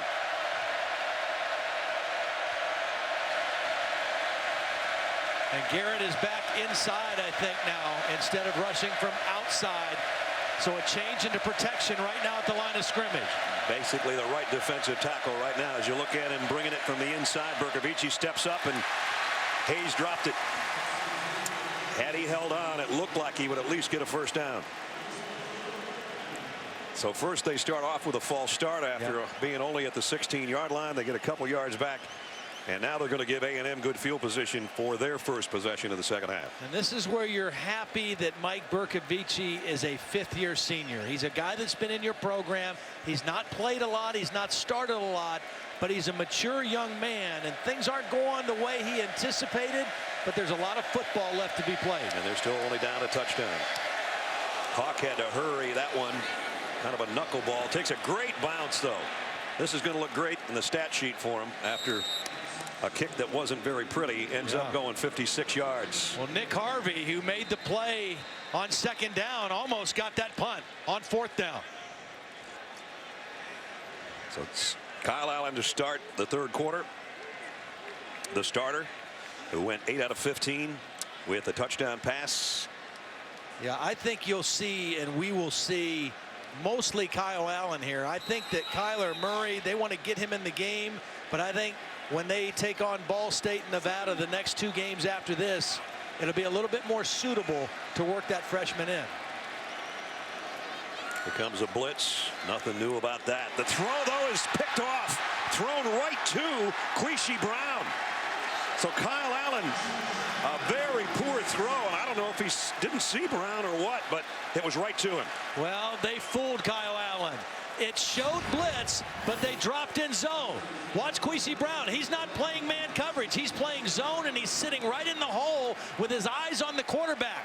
Kyle Allen felt the pressure. He read man-to-man. He threw a man route, and it was zone coverage.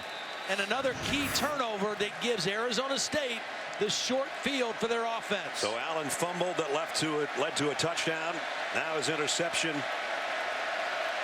at the 29-yard line gives the Sun Devil offense great life here. I think you go right for a big play right here. Foster in motion to the slot. Berkovici, great pressure, and he coughs it up, and A&M's got it back. Day-Day Hall recovers it.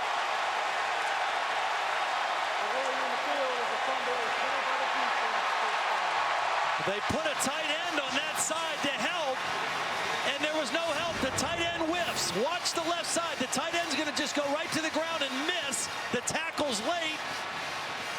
Deshaun Hall's coming from the other side, and that pocket just collapsed. And Hall and Jared Johnson are there on top of it. We've talked about Myles Garrett, and he's been a force, but Deshaun Hall, a very similar athlete at 6'6", 260, with similar kind of speed and explosiveness. They call him Day-Day, and he just let us know, don't forget about me on the other side. So the Aggies get it right back with a first down for Kyle Allen. Again, big pressure, throws down the sideline and overshot his intended receiver, Josh Reynolds. They connected once in the first half on that kind of play.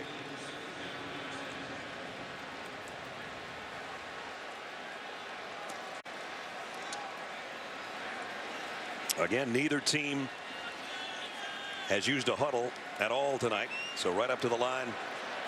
Allen, who's missed his last 4 now, has a second down and 10. Carson, nice blocking, even better run. Got 9.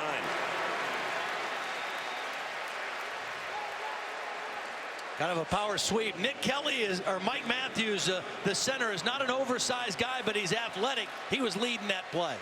Quick throw in the flats to Kirk.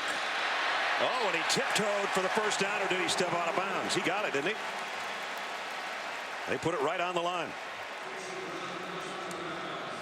That was a pretty nifty 3-yard pickup as he caught it out in the flat behind the line of scrimmage. First down, A&M. You're going to see a lot of number 3 this year.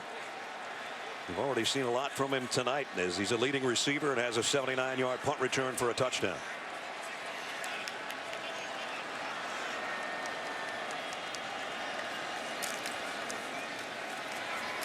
Carson weaves his way, gets another good run down to the 48, picked up 5. You mentioned Dave Christensen earlier, former head coach at Wyoming, the offensive line coach and the running game coordinator, and they kind of changed the splits on how they run. A little wider splits. There's Dave for the A&M linemen, and right now it's starting to pay off. They're finding some holes for Trey Carson.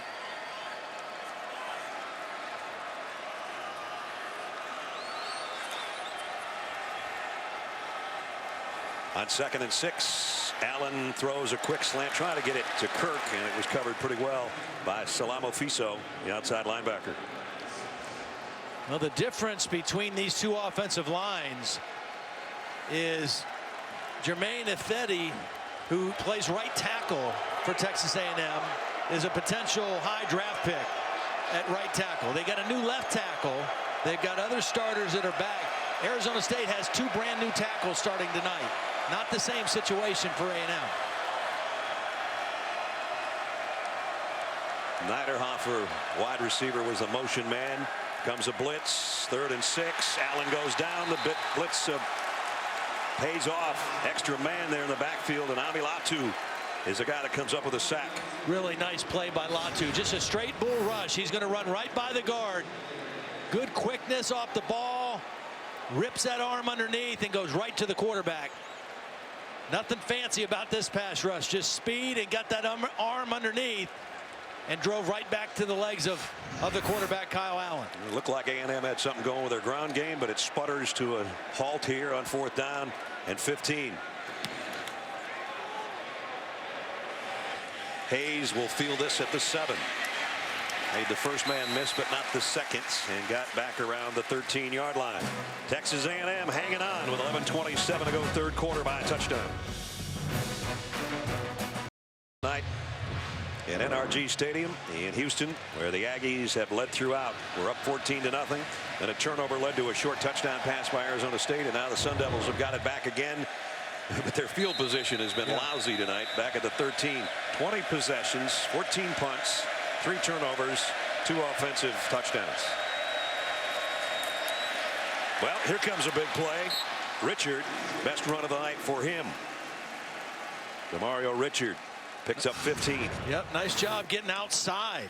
The center, Ryan Kelly, leading the way. Number 50 gets a nice block, and they spring something on the perimeter. Got it out to the 28-yard line.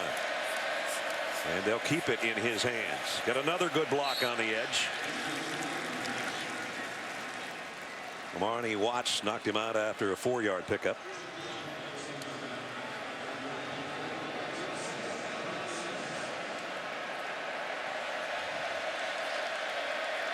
Second down and 6 at the 32.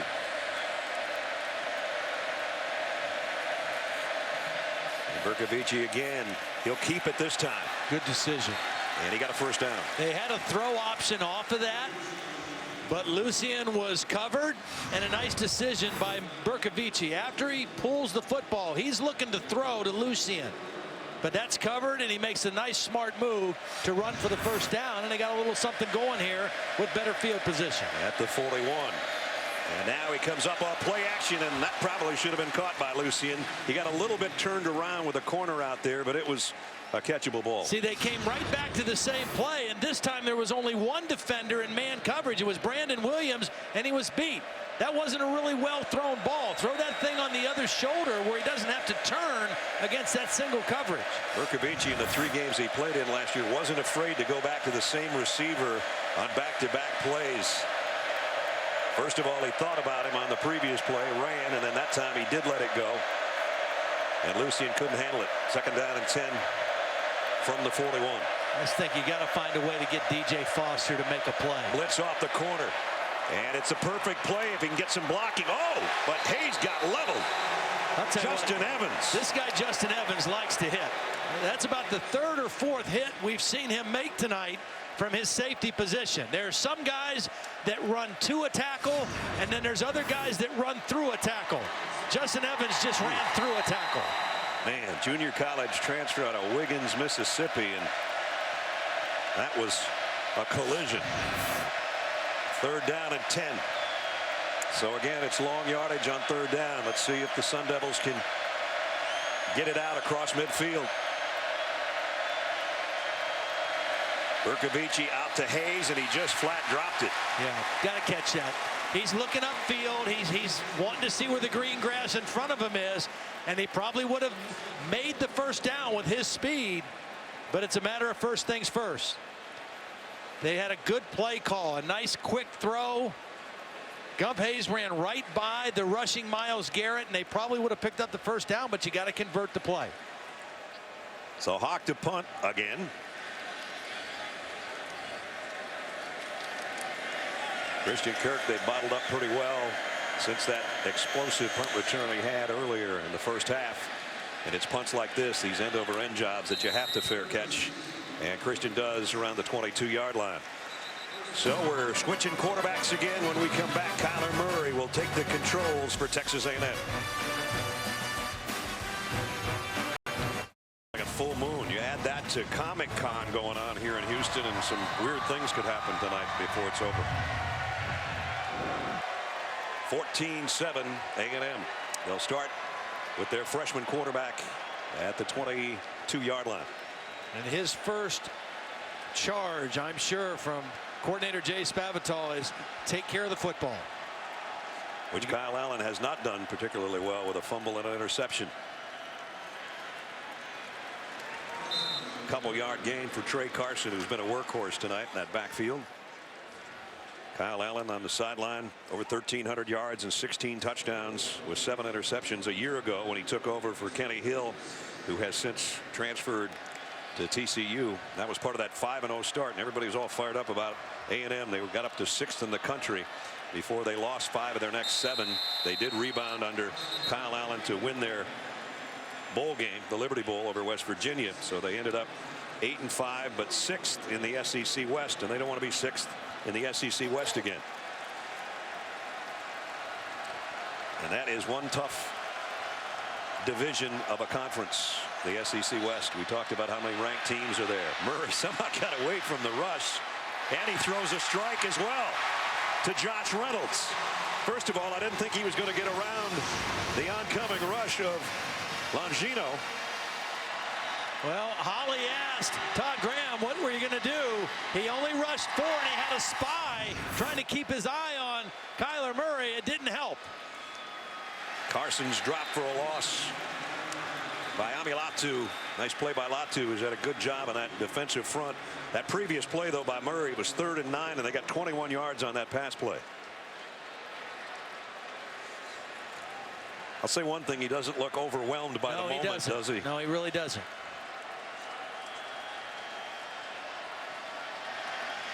Straight up the gut and nobody there to get him.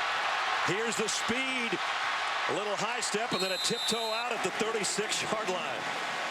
Yeah, I just think if you're Todd Graham and Keith Patterson, the defensive coordinator, you got to play this guy a little bit differently.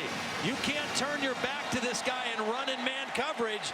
You better keep your eyes on him, and you better have good solid rush lanes, because he is way faster than the guy that was in the game before him. Just last year, he ran for almost 1,500 yards and 25 touchdowns as a high school senior.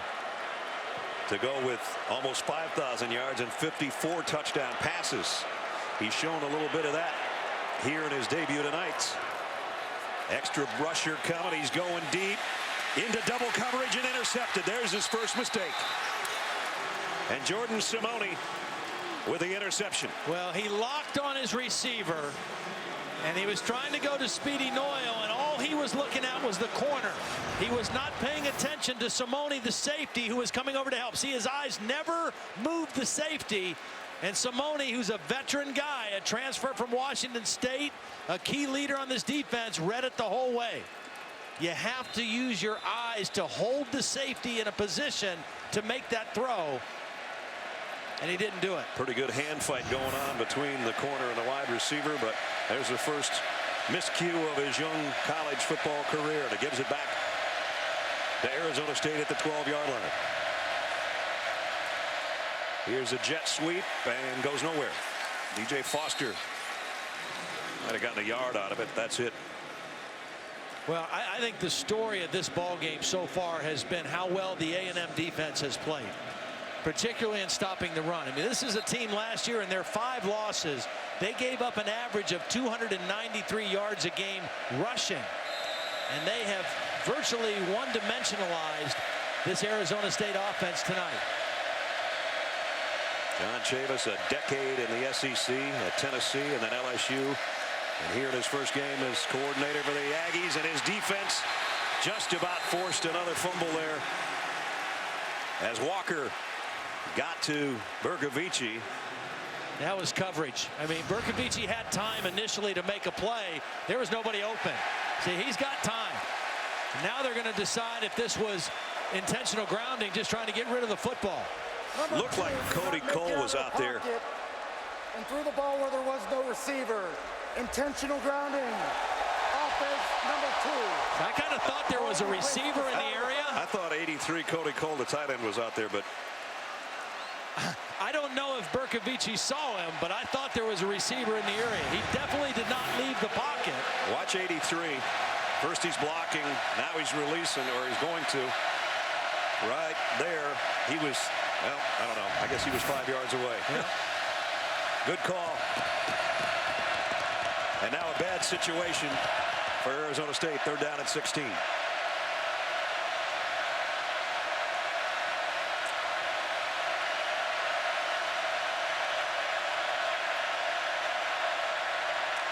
Kind of thought they'd play it safe with this situation. And ball's out anyway. A&M's got it. Noel Ellis on a fumble recovery. The ruling on the field is a fumble recovered by the defense. 1st and goal.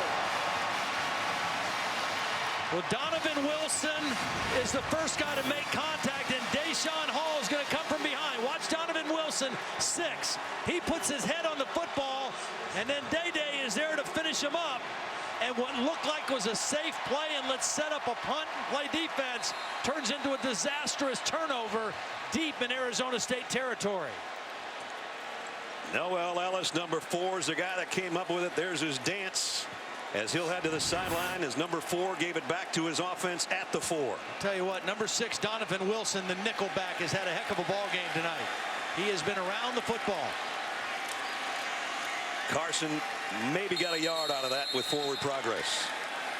This is where I think Kyler Murray becomes really, really dangerous for this A&M offense. His ability to run and have a run-pass option right here.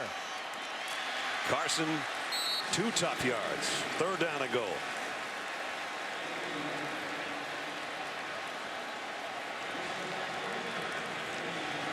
And now you got to think they're going to put him in a situation where they roll him out, and he's got the option. So I don't think they're going to get 2 more yards here. Just handing it off to Trey Carson. Well, they're going to try, but they only got to the line of scrimmage. What a stand by Arizona State. Maybe a little conservative with Jake Spavital not wanting to put his quarterback in a bad situation. But what a job in a sudden change situation by this Arizona State defense. 3 plays and virtually didn't give up an inch. And that brings out Taylor Bertolette for a field goal. That is a win for Arizona State. Even though they're behind on the scoreboard, that's a win to stop a touchdown. Remember, Taylor Bertolette, he has been really good 2 years ago on long field goals at situations like this where he wasn't too great.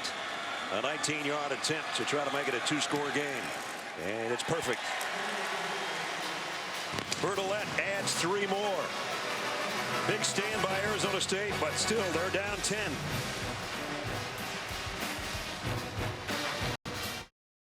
Jim Holly, Brad Nessler from Houston at NRG Stadium, where Taylor Bertolette, who just hit a 19-yard field goal to give his team a 2-score lead, is set to kick off the Deshaun Gump Hayes. There hasn't been much in the kick return area for Gump tonight. He's had a hard time getting to the 20. Bertolette's been great as a kicker in touchbacks. Coming in of his 78 career kickoffs, 42 were not returned. So he's got a big leg on kickoffs especially. This one high and deep. And Gump will take a knee. With that, we got time to check in with Adnan Burke. Adnan. All right, Brad, thank you very much. An update what's happened with Alabama and Wisconsin over on ABC. Jacob Coker is the quarterback for now for Nick Saban's team, and here he finds Robert Foster for the touchdown. It is at the half, and right now Bama has that 14-7 lead. Coker with a good half. Brad? That one going on in Arlington. This one in Houston. Battle between the SEC and the Pac-12. And the ranked team right now trailing by 10. Interesting to see what Mike Norvell is going to come up with offensively to try to get something going. The offensive coordinator, one of the bright young guys in college football. They'll run it up the middle, and maybe 3 yards for Demario Richard. Bercovici, in his 3 starts last year, we mentioned, had monster games against UCLA and USC, and tonight he's got 65 yards in the air. And maybe his best win, even though he had better numbers against the 2 Los Angeles teams, the win over Stanford, maybe the most satisfying win for him and for the Arizona State team last year, a team that they'd had trouble beating because of their physical nature. They won a tough game against Stanford. After the play, personal foul, late hit, defense number 30. 15-yard penalty, automatic first down. True freshman Justin Dunning out of White House, Texas, with the personal foul. That'll give a first down to the Sun Devils. They're really high on him. A very athletic guy, just unnecessary. Yeah. You know, wasn't real harmful, but just unnecessary. So that moves it out to the 42-yard line. There's a little bit of an opening, almost a face mask it looked like, as Richard brought down by Deshaun Hall. Just trying to continue to create some balance. Deshaun Hall has a hold of the jersey. On the inside of his neck, not his shoulder. And there's a nice slant. And a good play down to the 32. One of the better passing plays of the night. Because of the run. You know, because of a couple decent runs, you hold the linebackers, you put that pass rush on their heels a little bit, and then you throw it behind them on a quick throw. Leds, that's the biggest pass play of the night, 21 yards. Mike Norvell, we mentioned, offensive coordinator. He's been with Todd Graham the last 8 seasons at Tulsa, Pitt, and now Arizona State. He was a GA along with Jake Spavital at Tulsa. Todd Graham was a head coach. Gus Malzahn, the Auburn head coach, was the offensive coordinator. All kind of part of that same coaching tree. For a while, a lot of those guys lived in the same apartment. I'm sure they never talked defense. Lead blocker never really got in front of Richard that time, and a good play by Quaylen Cunningham, the outside linebacker, to make the hit. It brings up another third down. It's going to be third and about 8.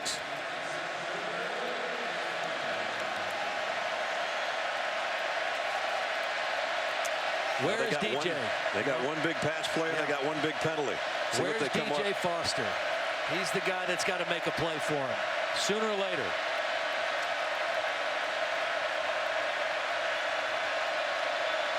Need to get to the 22-yard line for a first down. Looking left all the way. The quick shot, and it's Foster, as Todd called it.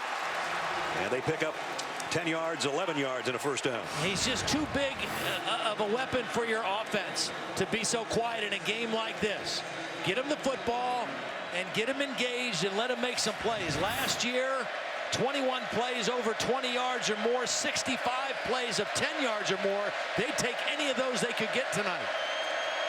This is only their second trip in the red zone, isn't it, tonight? One at the 4-yard line, now inside the 20. And Bercovici had to get rid of it because Cunningham, who's had another couple nice plays on this drive, was in his face. Well, they have some fast guys on the edge. Texas A&M. Talk to John Chavis. You know, his philosophy is pretty simple. You stop the run with numbers, more people than they can block, and you rush the passer with speed. And that's pretty much been the formula tonight. Garrett trying to catch his breath there. He's been a busy defensive end tonight. Second down and 10.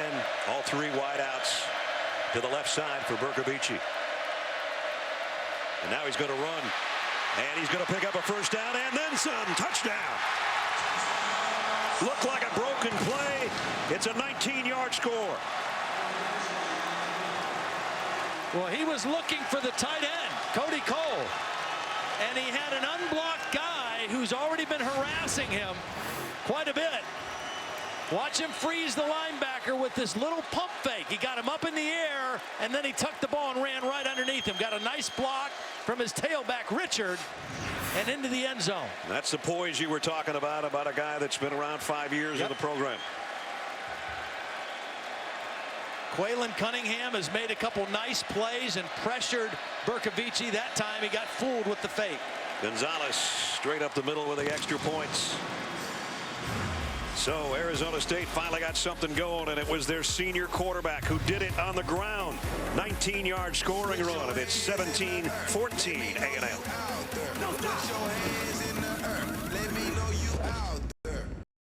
Mike Bercovici's got Arizona State right back in the hunt, capping a 75-yard drive and 8 plays with his own number called, a 19-yard touchdown run.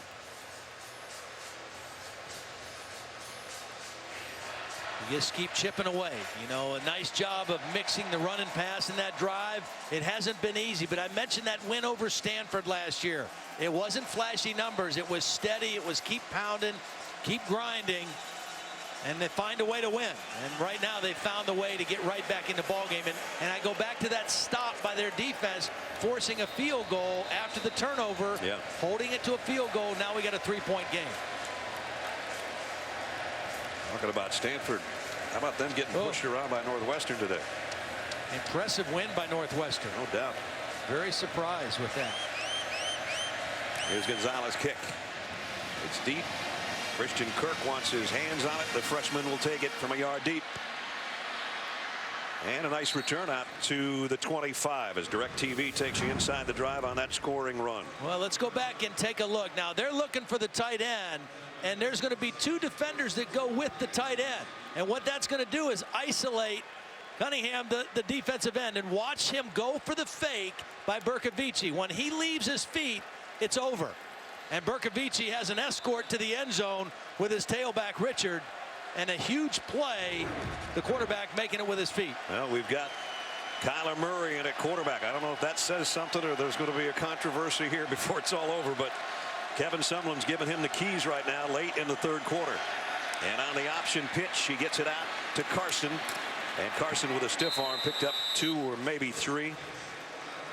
I think what Kevin Sumlin is figuring out or deciding is that we're going to have a hard time beating this defense just trying to throw and run normal plays. We have to have a different threat, and the quarterback run makes any defense play a little differently and play a little bit more honestly. And Carson got it across the 30, where it's going to be 3rd down and about 3. Amilatu has had a nice job in that nose spot on the defensive line tonight for Arizona State. Made another tackle. Kyle Allen looking on with the helmet lifted up.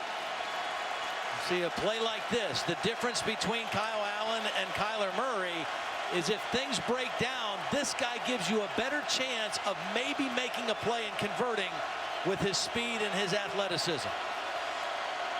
He has thrown an interception, and he had a bad handoff attempt to Carson earlier, but this is a straight drop, and whoop, there he goes.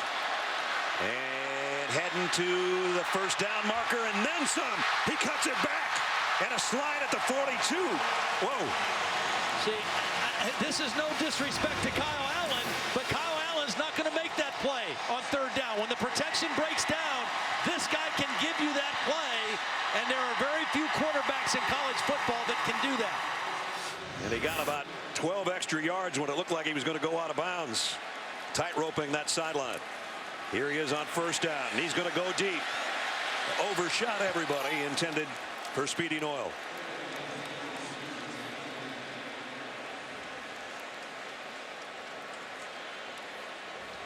Well, there was a Heisman Trophy guy here a couple years ago that did things like that with his legs. And Johnny Manziel, and he was never as fast as this kid. Slippery maybe, but not this fast. And Johnny, if you're watching, I apologize, but I think you agree. Murray has 67 yards rushing. He's the leading rusher in the game right now. Carson, only 1. I just think it's interesting the way this game has unfolded, because in talking to Kevin Sumlin and Jake Spavital yesterday, I don't think they anticipated playing Kyler this much, because I think they felt the complexities of the pressure packages that Arizona State has might be too tough of an ask for their young quarterback on this stage, but they're realizing that his ability to run is the best weapon they have right now offensively. And if he doesn't have an open man right here, he may run again. 3rd down and 9. They're bringing the house defensively. That throws too far in front of Christian Kirk. And it's 4th down. Had single coverage. Kirk had a step to the outside and just a little bit too far thrown out there by Kyler Murray. Kyler knew it too. He's shaking his head. Would have been a 1st down. They're too far out for a field goal attempt, so it's Drew Kaiser in to punt.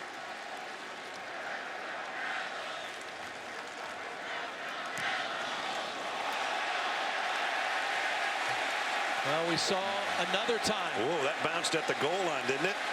It did. They're going to get good coverage, but they also ran into the punter. Kaiser is still down. Colton Gerhardt, number 37, is the guy that they ran, and I think this one might be roughing. Yep, personal foul. Defense number 37, 15-yard penalty, automatic first down. That's a big one. Timeout for an injured player. We had a running into the kicker earlier that did not result in the first down. This is the personal foul, roughing the kicker, that does result in a first down. That plant leg isn't supposed to go in that direction. Again, not only a really good punter, but on a pace to break the school record as being the best punter they've ever had.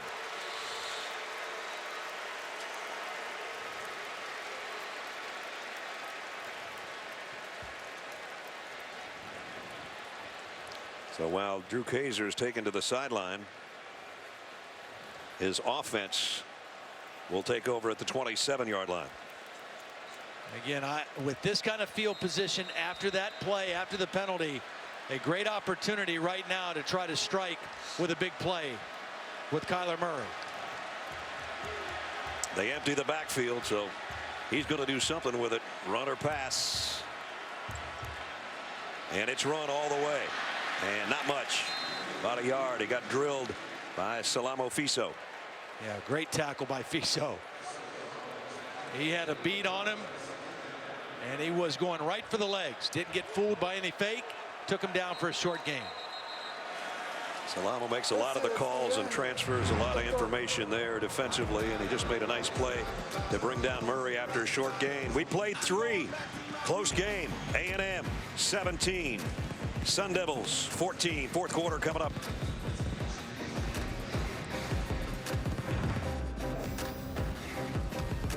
In between quarters, that's the scene. We're set for the fourth. Not quite the same effect as Kyle Field when not only the stadium but that entire part of town moves with you.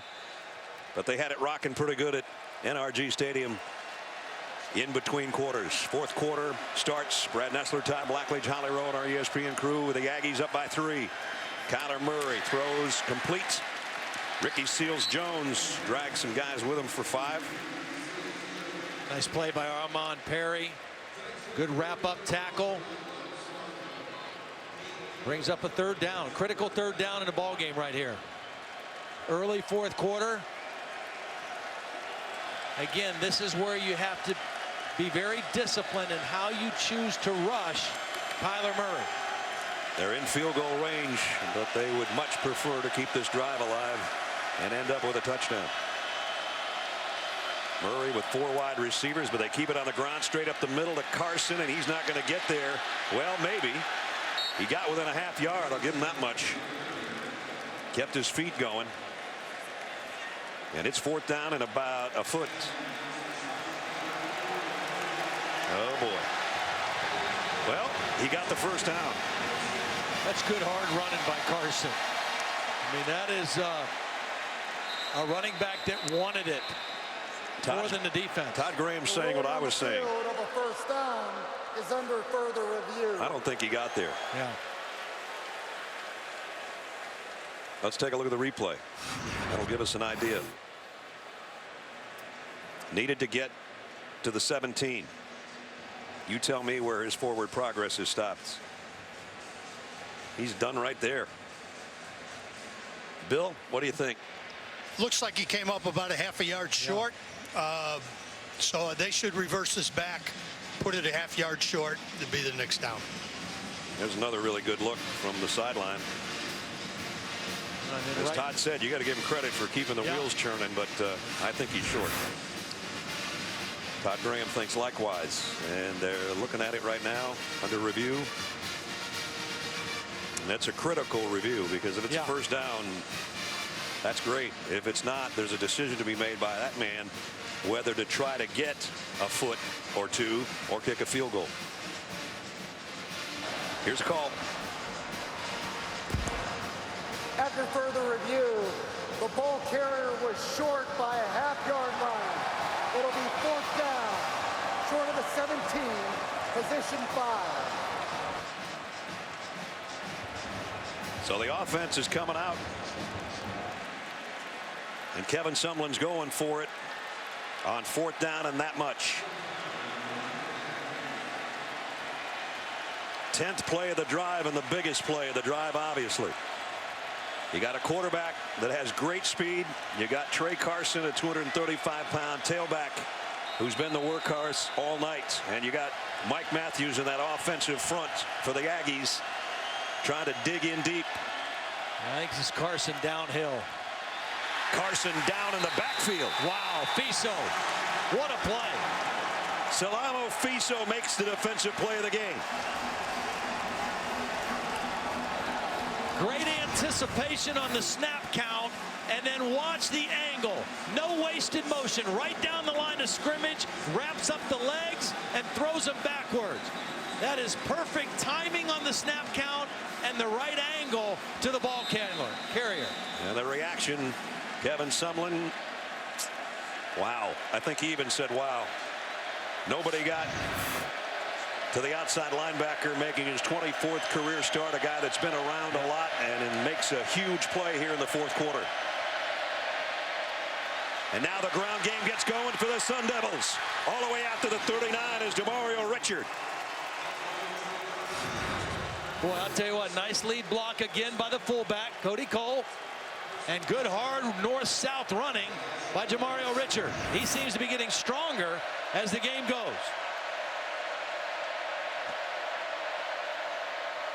This time he goes down for a loss. Alonzo Williams, the tackle on the inside, made the stop.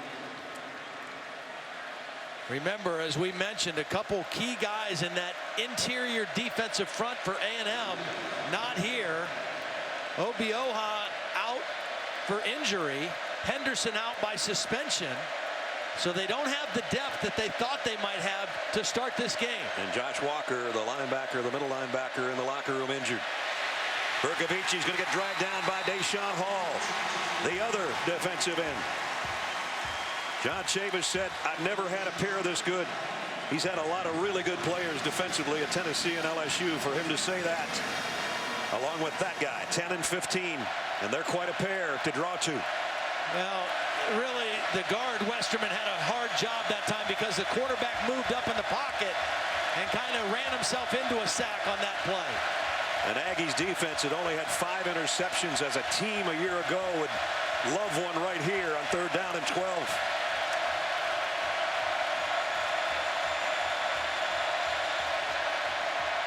Berkovici throws out on the flat, going down to one knee to make the catch is Hayes, and they'll have to punt. Just a short gain. Boy, the athleticism of Myles Garrett is pretty impressive. They tried to cut him on this play. They were going to throw the ball quickly. Evan Goodman was going to cut block, take his legs out.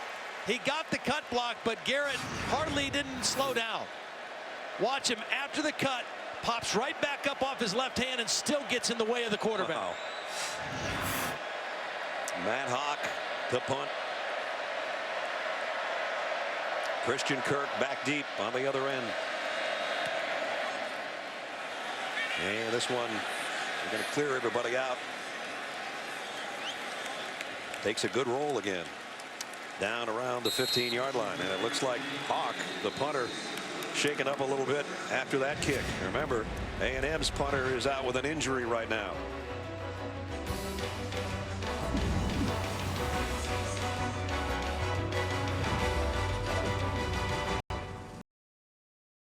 A big development for Texas A&M. Quarterback Kyler Murray has injured his left hip. It appears to be a strain. As he threw the ball on the last series, he came over and has been worked on the sideline. He tried to take the field for this series, but they were working with him and talking to him. He wasn't sure if he could run, and so instead Kyle Allen has taken the field for Texas A&M. A big development heading into the 4th quarter. Yeah, and the looks of that replay, Holly, I don't know that he hurt it on that play. I think he just aggravated it. It might have been hurt on another play.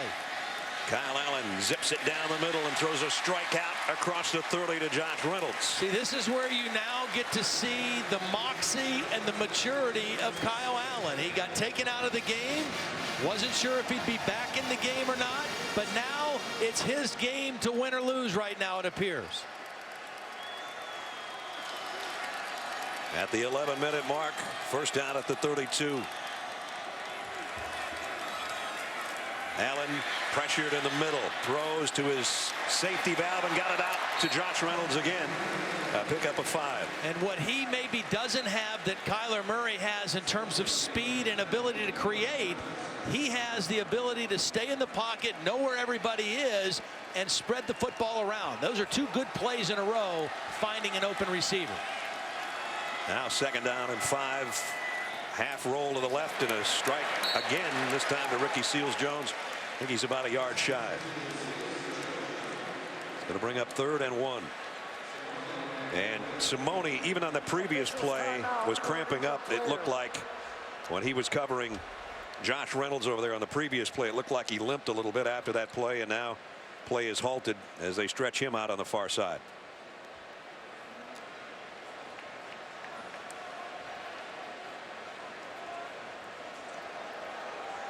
Nice teamwork by the training staffs of both teams there. Yeah.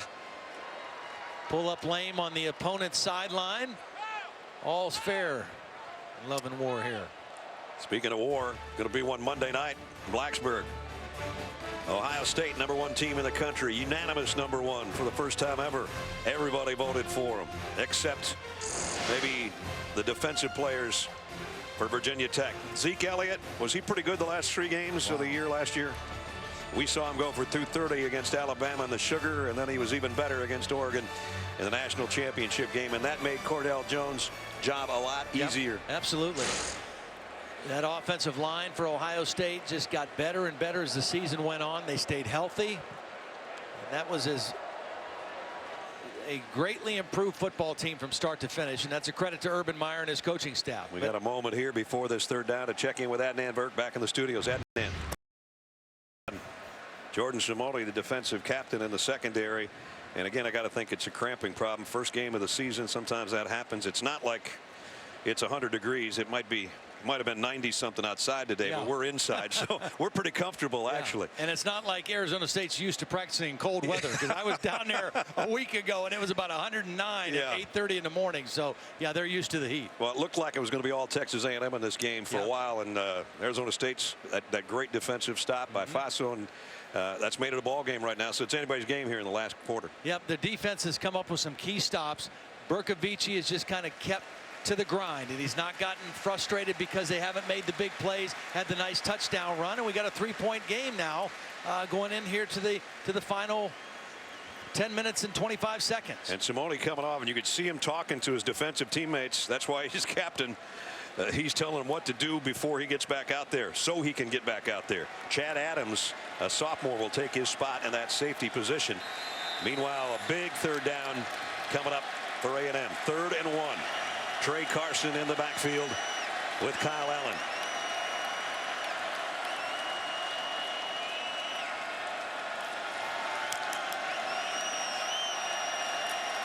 He gets the carry, and he got the first down with a 3rd effort. Great effort.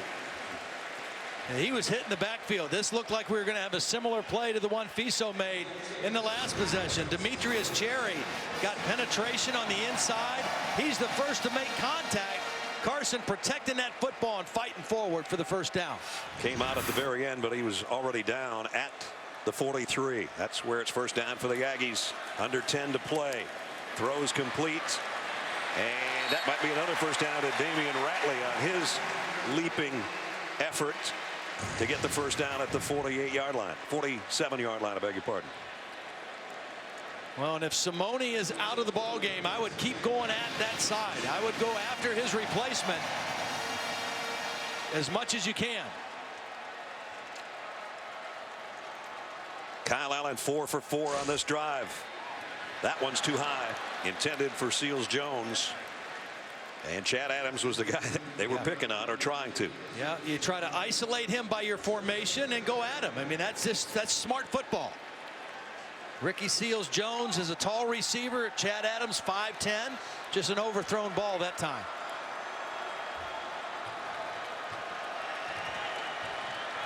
So the first misfire of this drive by Kyle Allen, and it's 2nd down and 10. Carson straight up the middle, just bulldozing his way to the 31-yard line. Boy, nice call. They're anticipating pass, so the pressure came from the outside by Arizona State. They were expecting to rush the passer, and they hit him and gashed him on an inside run with the quick handoff. Now it's Allen keeping. Ooh, that's a nasty hit on a slide. I don't see it. There comes a flag. Armand Perry. It's going to be a personal foul.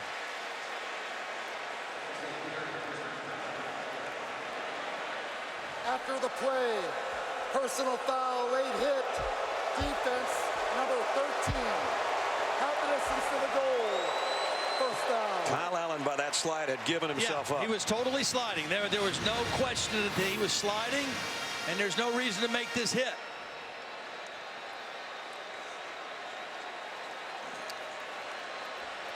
And that takes it down in the red zone for the Aggies. Again, for the last 3 years, Arizona State, the fewest penalty yards in college football, third fewest behind only Navy and Air Force. A costly penalty right there against his defense. They've had more than one tonight that's killing them. They've left some points out there on the 3 possessions in the red zone. A field goal, a touchdown. The last one lost on downs on a 4th down and a foot on that great play by Fiso. Allen flushed out of the pocket. He's going to run. He's going to head to the corner. He's going to score.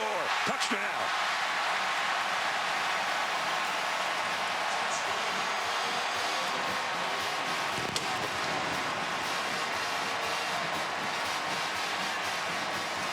Not the only guy that can run from the quarterback position, says Kyle Allen. I'll do this myself. 12-yard touchdown. What poise by Kyle Allen, coming back in the ball game and making plays to give his team a bigger lead. That is really impressive. Start the 25-second play clock. Bertolette in for the point after.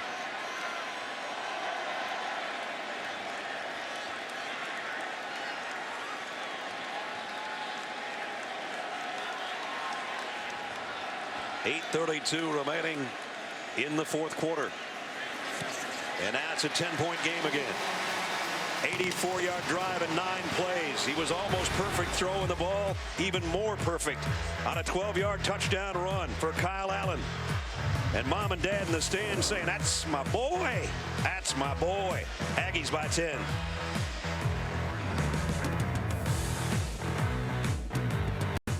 The 2015 AdvoCare Texas Kickoff. Brought to you by AdvoCare. We build champions. And Chevrolet. Find new roads.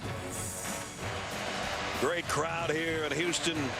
The reaction you're going to hear in the background is the Aggies, for the most part, the home state heroes here, even though it's supposed to be a neutral site game, have just taken a 10-point lead again with just 8:32 remaining. Taylor Bertolette set to kick. Gump Hayes is back deep for the Sun Devils.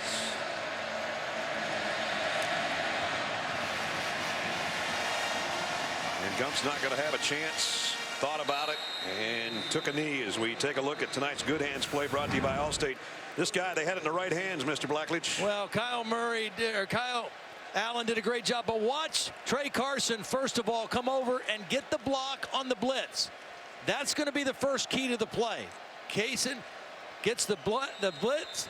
Now watch these 2 receivers. They're running their guys off. When you blitz and play man coverage, those defenders just run with receivers. They turn their back to the quarterback.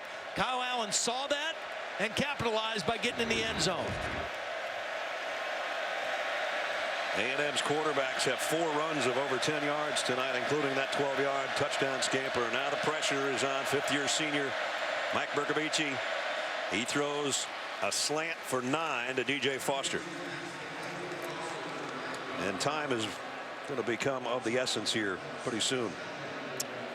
They're going to have to make some big plays. That's DJ Foster, I think, coming out of the ball game. Yeah, it's limping to the sideline.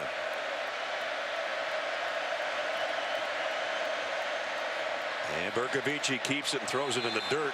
Wanted to get it to Devin Lucien, and he had 2 guys on him, and Lucien was covered as well. So it's 3rd down.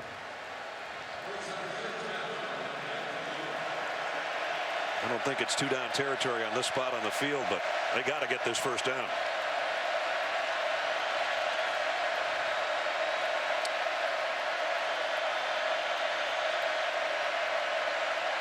Only 3 of 13 on their third down conversions tonight. Play action and tough throw, but he got it to Cody Cole, the tight end, and it is a first down. It wasn't pretty, but they got to reset the change, which they absolutely needed. And you're right, they still need to. They got to attack this defense down the field a little bit and try to make a play. Straight ahead on the run for 2, but that's going to use some clock. And even though they don't huddle, we're down to 7:44 and running. 215 total yards of offense for Arizona State tonight. Last year, this team averaged over 440 yards a game. Lots of big plays. Just have been hard to come by tonight against this revamped Texas A&M defense. They averaged 37 points a game as well, and they're sitting on 14, and they need a bunch more. Bercovici will run with it, and Mike's got the first down as he slides at the 49-yard line. Nice decision. Good heads-up play by Bercovici. We saw Kyle Allen make a heads-up play with the scramble, and now Bercovici. Eyes downfield. He's got that timing in his head. He knows he can't hold it too long with these defensive ends. Takes off and makes a nice play. Some of the best plays of the night by both teams have been the quarterback running the football.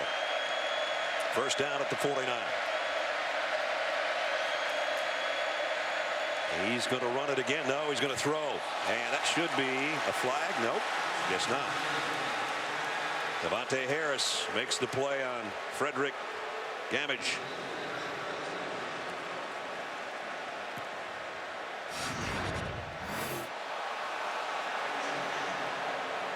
Ball was thrown a little bit far to the inside. That looked like contact. Clearly, as the ball was in the air, that should have been pass interference. Looked like a rodeo with roping a calf. Not sure what they saw or didn't see on that one.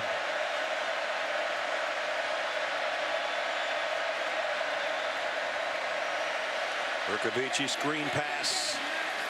And that gets positive yardage. Nice job by Demario Richard avoiding the sideline and backpedaling his way for about 5 more yards. The bad news is the clock's running. And they've got third down and 2. Last time they went to Cole, their tight end. He's in there on a wing right. Bercovici's going to try to get it himself, and he did. Tough run down close to the 39-yard line.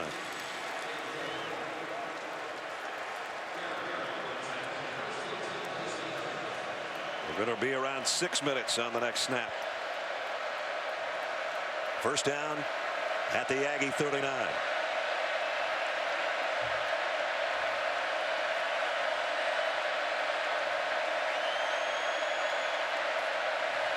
Low snap. Bercovici pressured from the outside, going deep finally, and got him down to the 6-yard line. Ellis Jefferson. Nick Harvey was covering, but not good enough. 34-yard pickup. Well, Nick Harvey was beat, and then he didn't get his head around to find the football. And a nice job by Bercovici underthrowing that ball intentionally, and Harvey couldn't make a play. First and goal at the Aggie 6. Bercovici calls his own number again and got to the 3. Myles Garrett collared him there. Second down and goal. We're at 5.5 minutes to play. There's enough time. You've got to score twice. You want the touchdown here now that you're inside the 5, but you've got to score 2 times. They bring in 2 backs as Mark Cosgrove has come in as a fullback with Demario Richard. 2 tight ends in as well. They haven't shown this set, and Kevin Sumlin wants a timeout. A&M calls their first timeout of the half. First timeout taken by A&M with 5:07 remaining. We'll take the break as well. Things getting interesting here in Houston.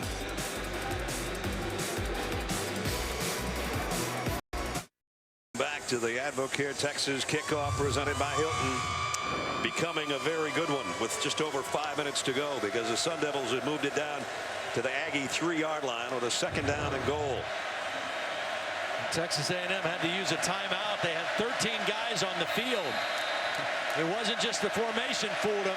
They fooled themselves, too. So a good timeout by Kevin Sumlin to get the right personnel on the field. Mike Bercovici has come to life when they desperately needed him. The fifth-year seniors let him down to an opportunity to make this a field goal game if they can get a touchdown. He rolls, throws, incomplete. Nice defensive play by Davante Harris. Maybe a hair late on the throw by Bercovici, and that enabled Davante Harris to get a hand on the football. Little wobbly as he was rolling to throw. Kevin Sumlin doing some body language out there, and that's 3rd and goal.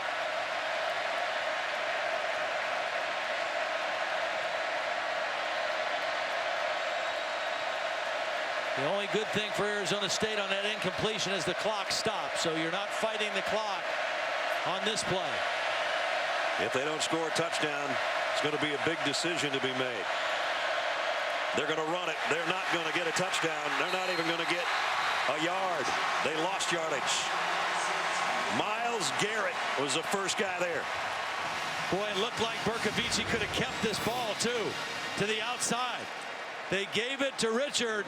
If he keeps it, he's got a lineman out leading in front, and he walks into the end zone. Arizona State going to go for the field goal, which I think you have to do because you have to score twice. But you see, he's got Cody Cole leading the play. Bercovici might have been able to pull that one for a touchdown. There's just too much Myles Garrett tonight for Arizona State. A crucial 23-yard field goal for Zane Gonzalez. Should be a chip shot, and it is. So they needed 2 scores. They got the 3. Would have preferred the 7.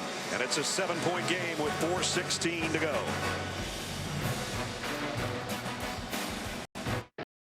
ESPN crew at NRG Stadium in Houston, where things have tightened considerably. Looked like all Texas A&M early. Arizona State just won't go away. And the 15th ranked team in the country did blow an opportunity on that last March. They had 1st and goal at the 6, and they had to settle for the field goal. But still a 1-score game, and the Aggies think the onside kick's coming here. It's not. No way. No reason to. They kick it out of the end zone anyway. Let's check in with Holly.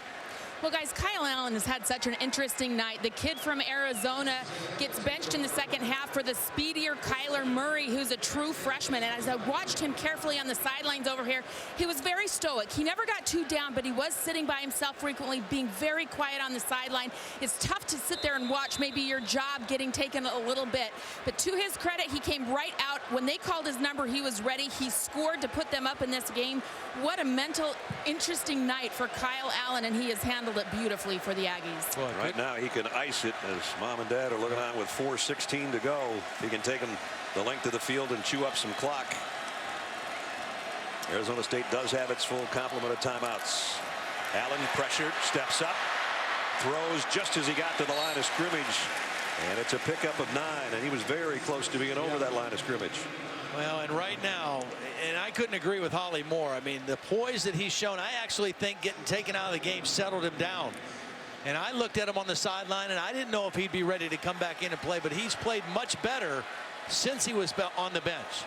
But he's got to take care of the football first and foremost here. Corner blitz, they throw out to that vacated spot to Christian Kirk. Kirk, great speed, cuts back inside of the 30. Christian Kirk's already scored once tonight. He's going to score again. Touchdown.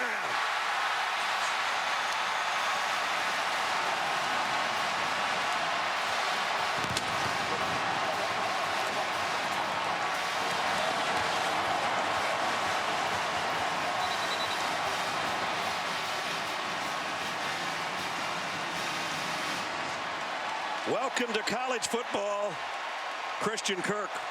Wow. 66 yards and his 2nd score of the night. And credit Kyle Allen for reading the blitz off the slot and knowing there was a voided area there and getting the ball in the hands of Christian Kirk as quick as possible. Wow. They got some pretty quick freshmen, don't they? Bertolet in for the point after, and again it goes back to a 2-touchdown advantage.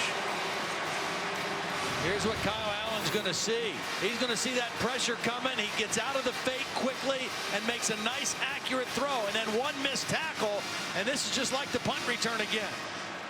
Vision, speed, maneuverability. Christian Kirk is one special football player. The Arizona connection. Allen, the #1 player in the state last year. Here's the #1 player in the state from this past year, and you can see why. Scottsdale connection against their home state. Yeah. Wow. And you know, in the summer, there was a little bit made of that. Kevin Sumlin was speaking at a luncheon in Houston and said, I'm sure that Todd Graham's going to be excited to come back to Texas after we went into Arizona and took the #1 player the last 2 years.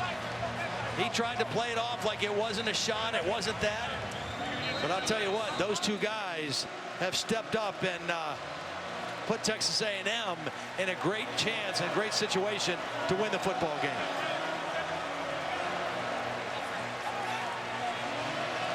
Wow.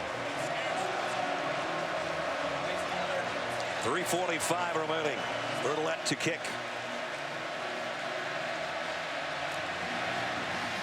This one is returnable for Gump Hayes from the 6.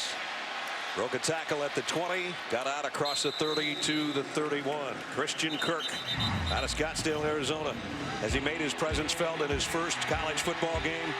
This was an electrifying punt return that covered 79 yards. He's their leading receiver, 6 catches for 106 yards.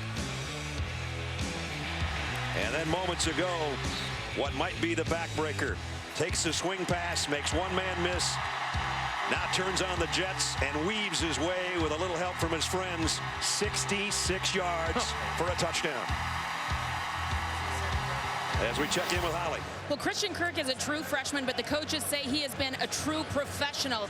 Every single day, every meeting, he is taking copious notes. He's watching about 100 clips a day, trying to get better, learn the offense. And Jake Spavital said, I have not seen a true freshman like this. He is so mature.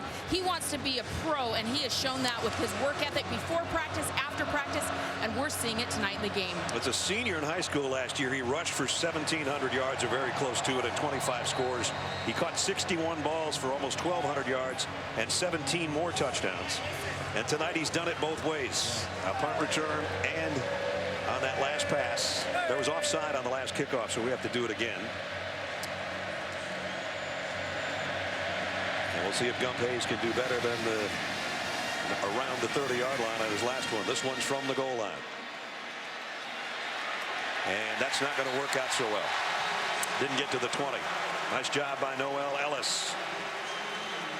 Now, coming up Monday after the Ohio State-Virginia Tech game, stick around for Sports Center, a Sports Center like you've never seen before. SVP Scott Van Pelt taking his talents to midnight. His nightly Sports Center show, weeknights at midnight on ESPN. I'm sure there'll be some laughs, some shenanigans, a lot of great sports, and that'll be fun following Ohio State and Virginia Tech on Monday night for the debut show. Well, they lost about 13 yards by having a second kickoff. Hidden yardage in games like that can count for a lot. But now time is of the essence with 3.5 to go. Berkovici's got to do something in a hurry. Got a lot of pressure and just threw it in the dirt near the linebacker. Jack Blount was the closest guy. No, Myles Garrett again, just off the edge quickly. He has just been almost unblockable tonight. Whether it's on an inside move against the run, they've moved him inside to rush the passer. They've let him speed rush from the outside, and he has been a dominant force.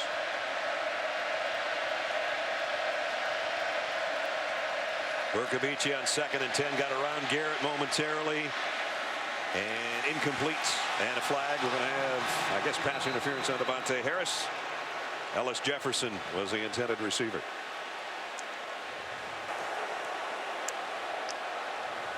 Is your flag in a good spot? Pass interference, defense number 1. 15-yard penalty, automatic first down. Well, Berkovici, as you said, did a nice job to avoid Myles Garrett upfield on the rush. and just was a little grab by the jersey. Devontae Harris got too far inside, kind of reached and grabbed the jersey when the receiver was breaking back out, and a good call. So first down by penalty for the Sun Devils out to the 33-yard line. Again, they have all their timeouts, but they need 2 touchdowns.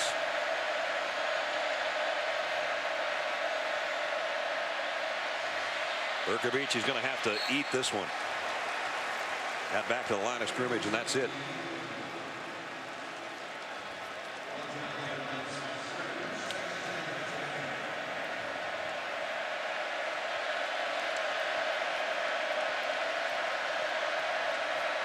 We'll call it second down and 9 as he picked up a couple of feet on that scramble. Not going to pick up this one. Lost the ball. Still out. And it's covered by one of his linemen. But it was Deshaun Hall that made the hit on Berkovici. Well, Deshaun Hall comes inside, works right by the guard, right up the middle to the quarterback. John Chavis said he's never had a pair better than this. Todd Graham said, we think we're going against the 2 best defensive ends that we'll face all year. I think they've seen enough of Myles Garrett and Deshaun Hall tonight. That's the 6th sack of the night for the revamped Aggie defense of John Chavis. There's the 2 guys that have raised all kinds of heck in the backfield. Number 10 and number 15. They might be wearing quarterback numbers, but they're quarterback killers right now. And they run like receivers. Yeah. Here's a schedule for the Aggies we talked about a little bit earlier. Ball State and Nevada next up. Arkansas, they took care of their business today, ranked 18th in the country. They were an easy winner. Mississippi State, 3rd ranked Alabama, number 17 Ole Miss, 6th ranked Auburn. They only have to go on the road 3 times, true road games, at Ole Miss, at Vandy, and at LSU. So they don't leave the state of Texas very often, including the Arkansas lineup. Matchup is in Arlington. Whoa! Berkovici buried by Donovan Wilson. So if it isn't one of the defensive linemen, it's one of those safeties that come flying in there. Well, again, this game swung to Texas A&M when they stuffed the run for the most part. Now they're able to dictate that Arizona State has to pass, and now they're getting creative with their pass rush. They just forced the 2nd timeout taken by the Sun Devils. They're down to 1. 7 sacks and a couple of takeaways tonight. Credit to this defensive staff. We've talked about John Chavis a lot. Mark Hagan, the defensive tackles coach. Terry Joseph coaching the defensive backs. Terry Price coaching the defensive ends. I mean, they've been impressive tonight. Again, this has been the weak link of Texas A&M's team since joining the SEC. They've always been explosive on offense. Defense is where they've had some problems. Not tonight. This is a great start for the A&M defense. You know, there's so many similarities. Auburn's so highly ranked, and they scored about 35, 36 points a game. So did A&M last year, but neither team could stop anybody. They each won 8 games. Everybody's expecting Auburn to be really, really good, and it's because of Will Muschamp. And now you look at Texas A&M, you say, wait a minute, they got John Chavis. Yeah. And they're a man short after a timeout. And it's Demario Richard who finally runs about 50 yards to get in the backfield with Berkovici. And the center judge won't get out of there. Wow. And no whistle and an ugly looking play, and I don't know what was going on there. Well, the only thing I can think of is because there was a substitution by Arizona State, the center judge was going to try to let Texas A&M have a chance to sub if they wanted, and he almost got overrun by Myles Garrett. Bill LeMonnier is our man up in the booth. Bill, is that what was going on out there? Actually, they should have shut the play down. They put in a new mechanic and a new rule this year that said if the center judge gets caught between the center and the back, shut it down, give a warning, and then if you do it after that, it's a 5-yard penalty. So he was fortunate that he didn't get run over on that play. Absolutely, because Myles Garrett wasn't going to slow down. My goodness. That would have been great, huh? Center judge, how was your night? Well, Myles Garrett ran me over. Do you think when John Chavis made the decision to leave LSU and come to Texas A&M, he had seen a little bit of film on these two defensive ends? Yeah, probably. Or had an idea what they were capable of? Prior to the snap, Arizona State calls their final timeout of the half. 30 seconds. I think another factor that he would look at is that they score 35 points a game, and he knows that he doesn't have to keep it to 17. That's not a shot to LSU, but you know what I'm talking about. That guy has been a human highlight film on defense. Just speed, speed, athleticism. The crowd noise was in his favor. The lack of ability to use varying snap counts by the Arizona State offense. They had no chance. Even when they tried to assign more than one body to him, they had no chance of slowing him down. And when he didn't get to somebody, it seemed like Deshaun Hall or maybe one of the safeties was going to do the damage because of the havoc that he wreaked in the backfield.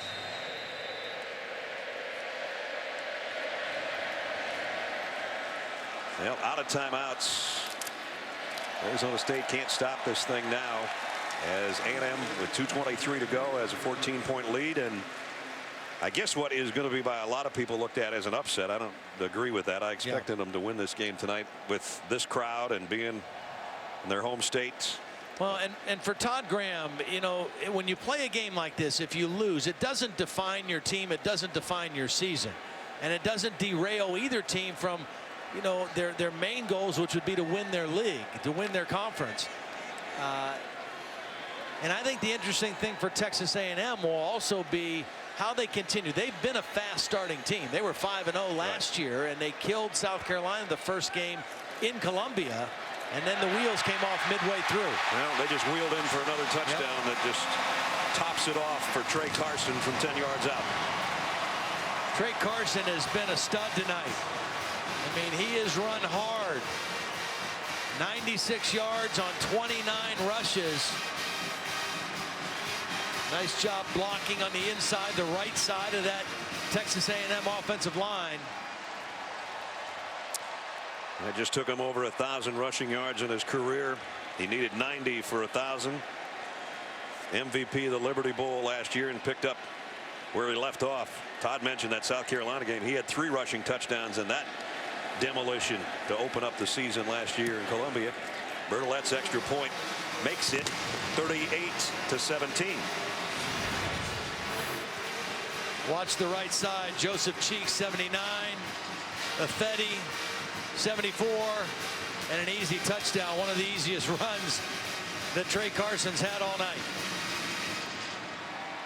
Let's check in with Holly.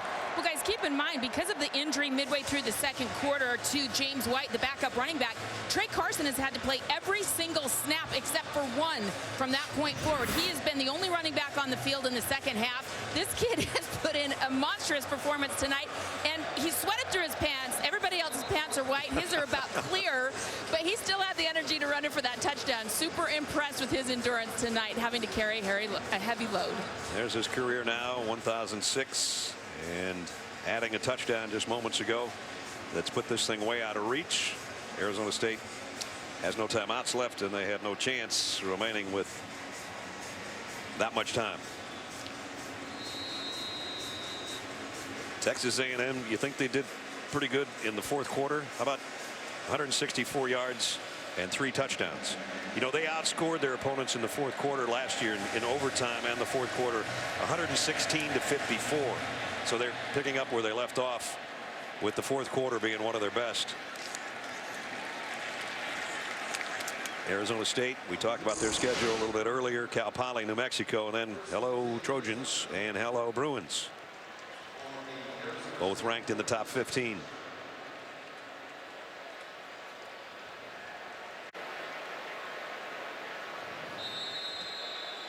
So as Todd said, this one's going to sting, but it is not the end of the campaign. No, not at all. Especially if they can take care of business on their side of the Pac-12, meaning USC, UCLA, and their arch rivals, Arizona.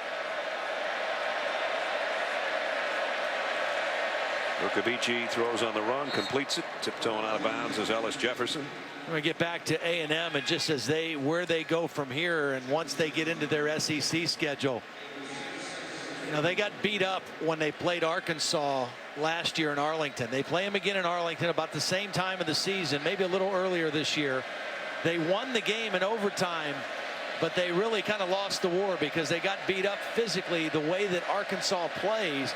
That forced Kevin Sumlin and his staff. They did some rethinking in the offseason, how they wanted to train, how they wanted to practice.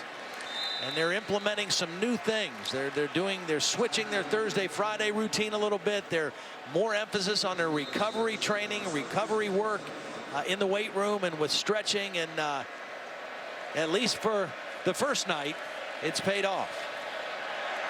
Kevin said to us with that Arkansas game, he said he could tell when the kids got off the bus after the game, and then especially on Sunday and Monday to follow. Said we won the game, but Arkansas won the war. Everybody was limping. This is going to be an impressive victory, though. Defense, front four is really good. They are. They really are. And played without a couple key guys tonight. Yep.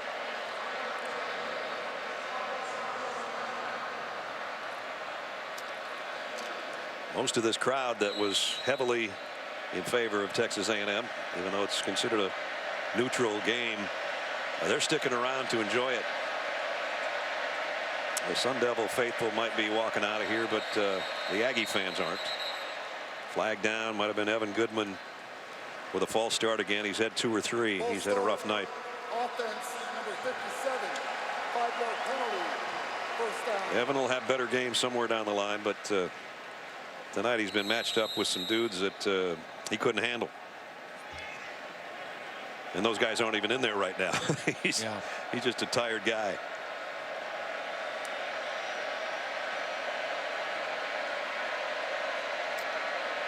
Final minute 13. Bercovici stands in, fires, nice throw. Not a first down, but close to it. Ellis Jefferson got 13. Brandon Williams still in there. We've talked about him a lot tonight. Moved from running back to corner this summer. A starter, a defensive captain. Still kind of learning how to play the position. Bercovici trying a back shoulder throw, and it was intended for Jefferson, and there's pretty good coverage by the guy you're just talking about, Brandon Williams. Nice job using the sideline as his advantage, as his teammate. Being physical at the line of scrimmage. We mentioned at the top of the show the toughness of the divisions of the conferences of these two teams. The Pac-12 and the SEC considered by just about everybody the 2 best conferences right now. And this is the only matchup of Pac-12 and SEC teams in the regular season. And there's another sack. And Donovan Wilson is there with Jake Blunt. Well, again, Texas A&M at this point is not worried at all about the running game. They're just going hard for the quarterback. And it's a tired offensive front for Arizona State at this point. Would be the final offensive snap. Bercovici, deep sideline, incomplete. Intended for Jefferson, and again it was Brandon Williams. And we're 1 snap away from ending this one. Now you hear the Aggie faithful giving them one last round of applause. Texas A&M defense, it's been the last 2 years much maligned. They hold a Power 5 opponent to less than 20 points for the first time since the Cotton Bowl of 2012. I want that guy on my team. Oh boy. Oh, there you go. They got the guns working. Looked a lot like you there, Ledge. Oh yeah, right. So 1 snap, and it'll be 38-17. Please reset the clock to 5.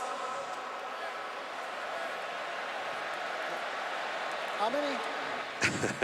I disagree with you, Reggie. The game is over. You just have to put seconds back on the clock. At or a change of possession.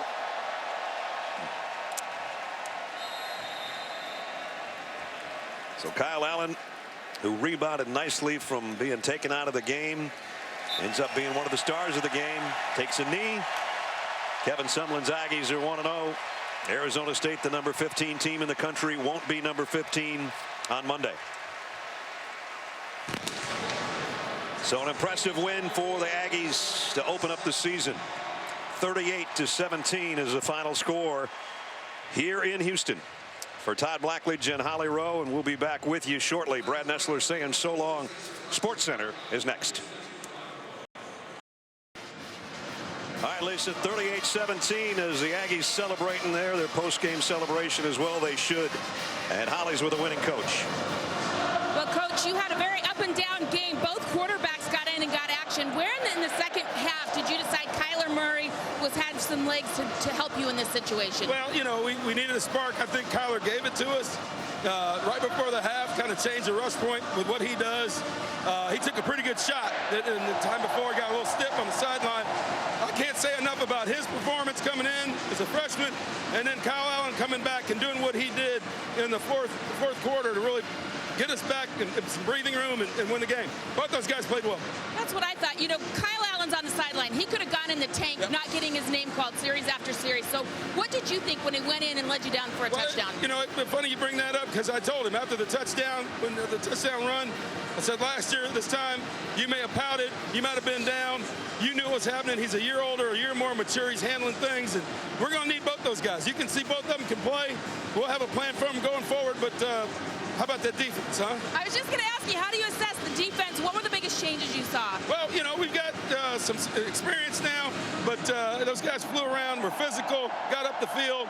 I thought they played very, very well, played with energy and passion. We tackled well, and some young guys in there, too. So, yeah, well, this is a pretty good team effort. To beat a team like this, a top 20 football team, it's more than one guy. It's a team effort, including special teams. 8 sacks, just like you thought, right? That'd be nice. We can do that every week, make life a lot easier. That's right.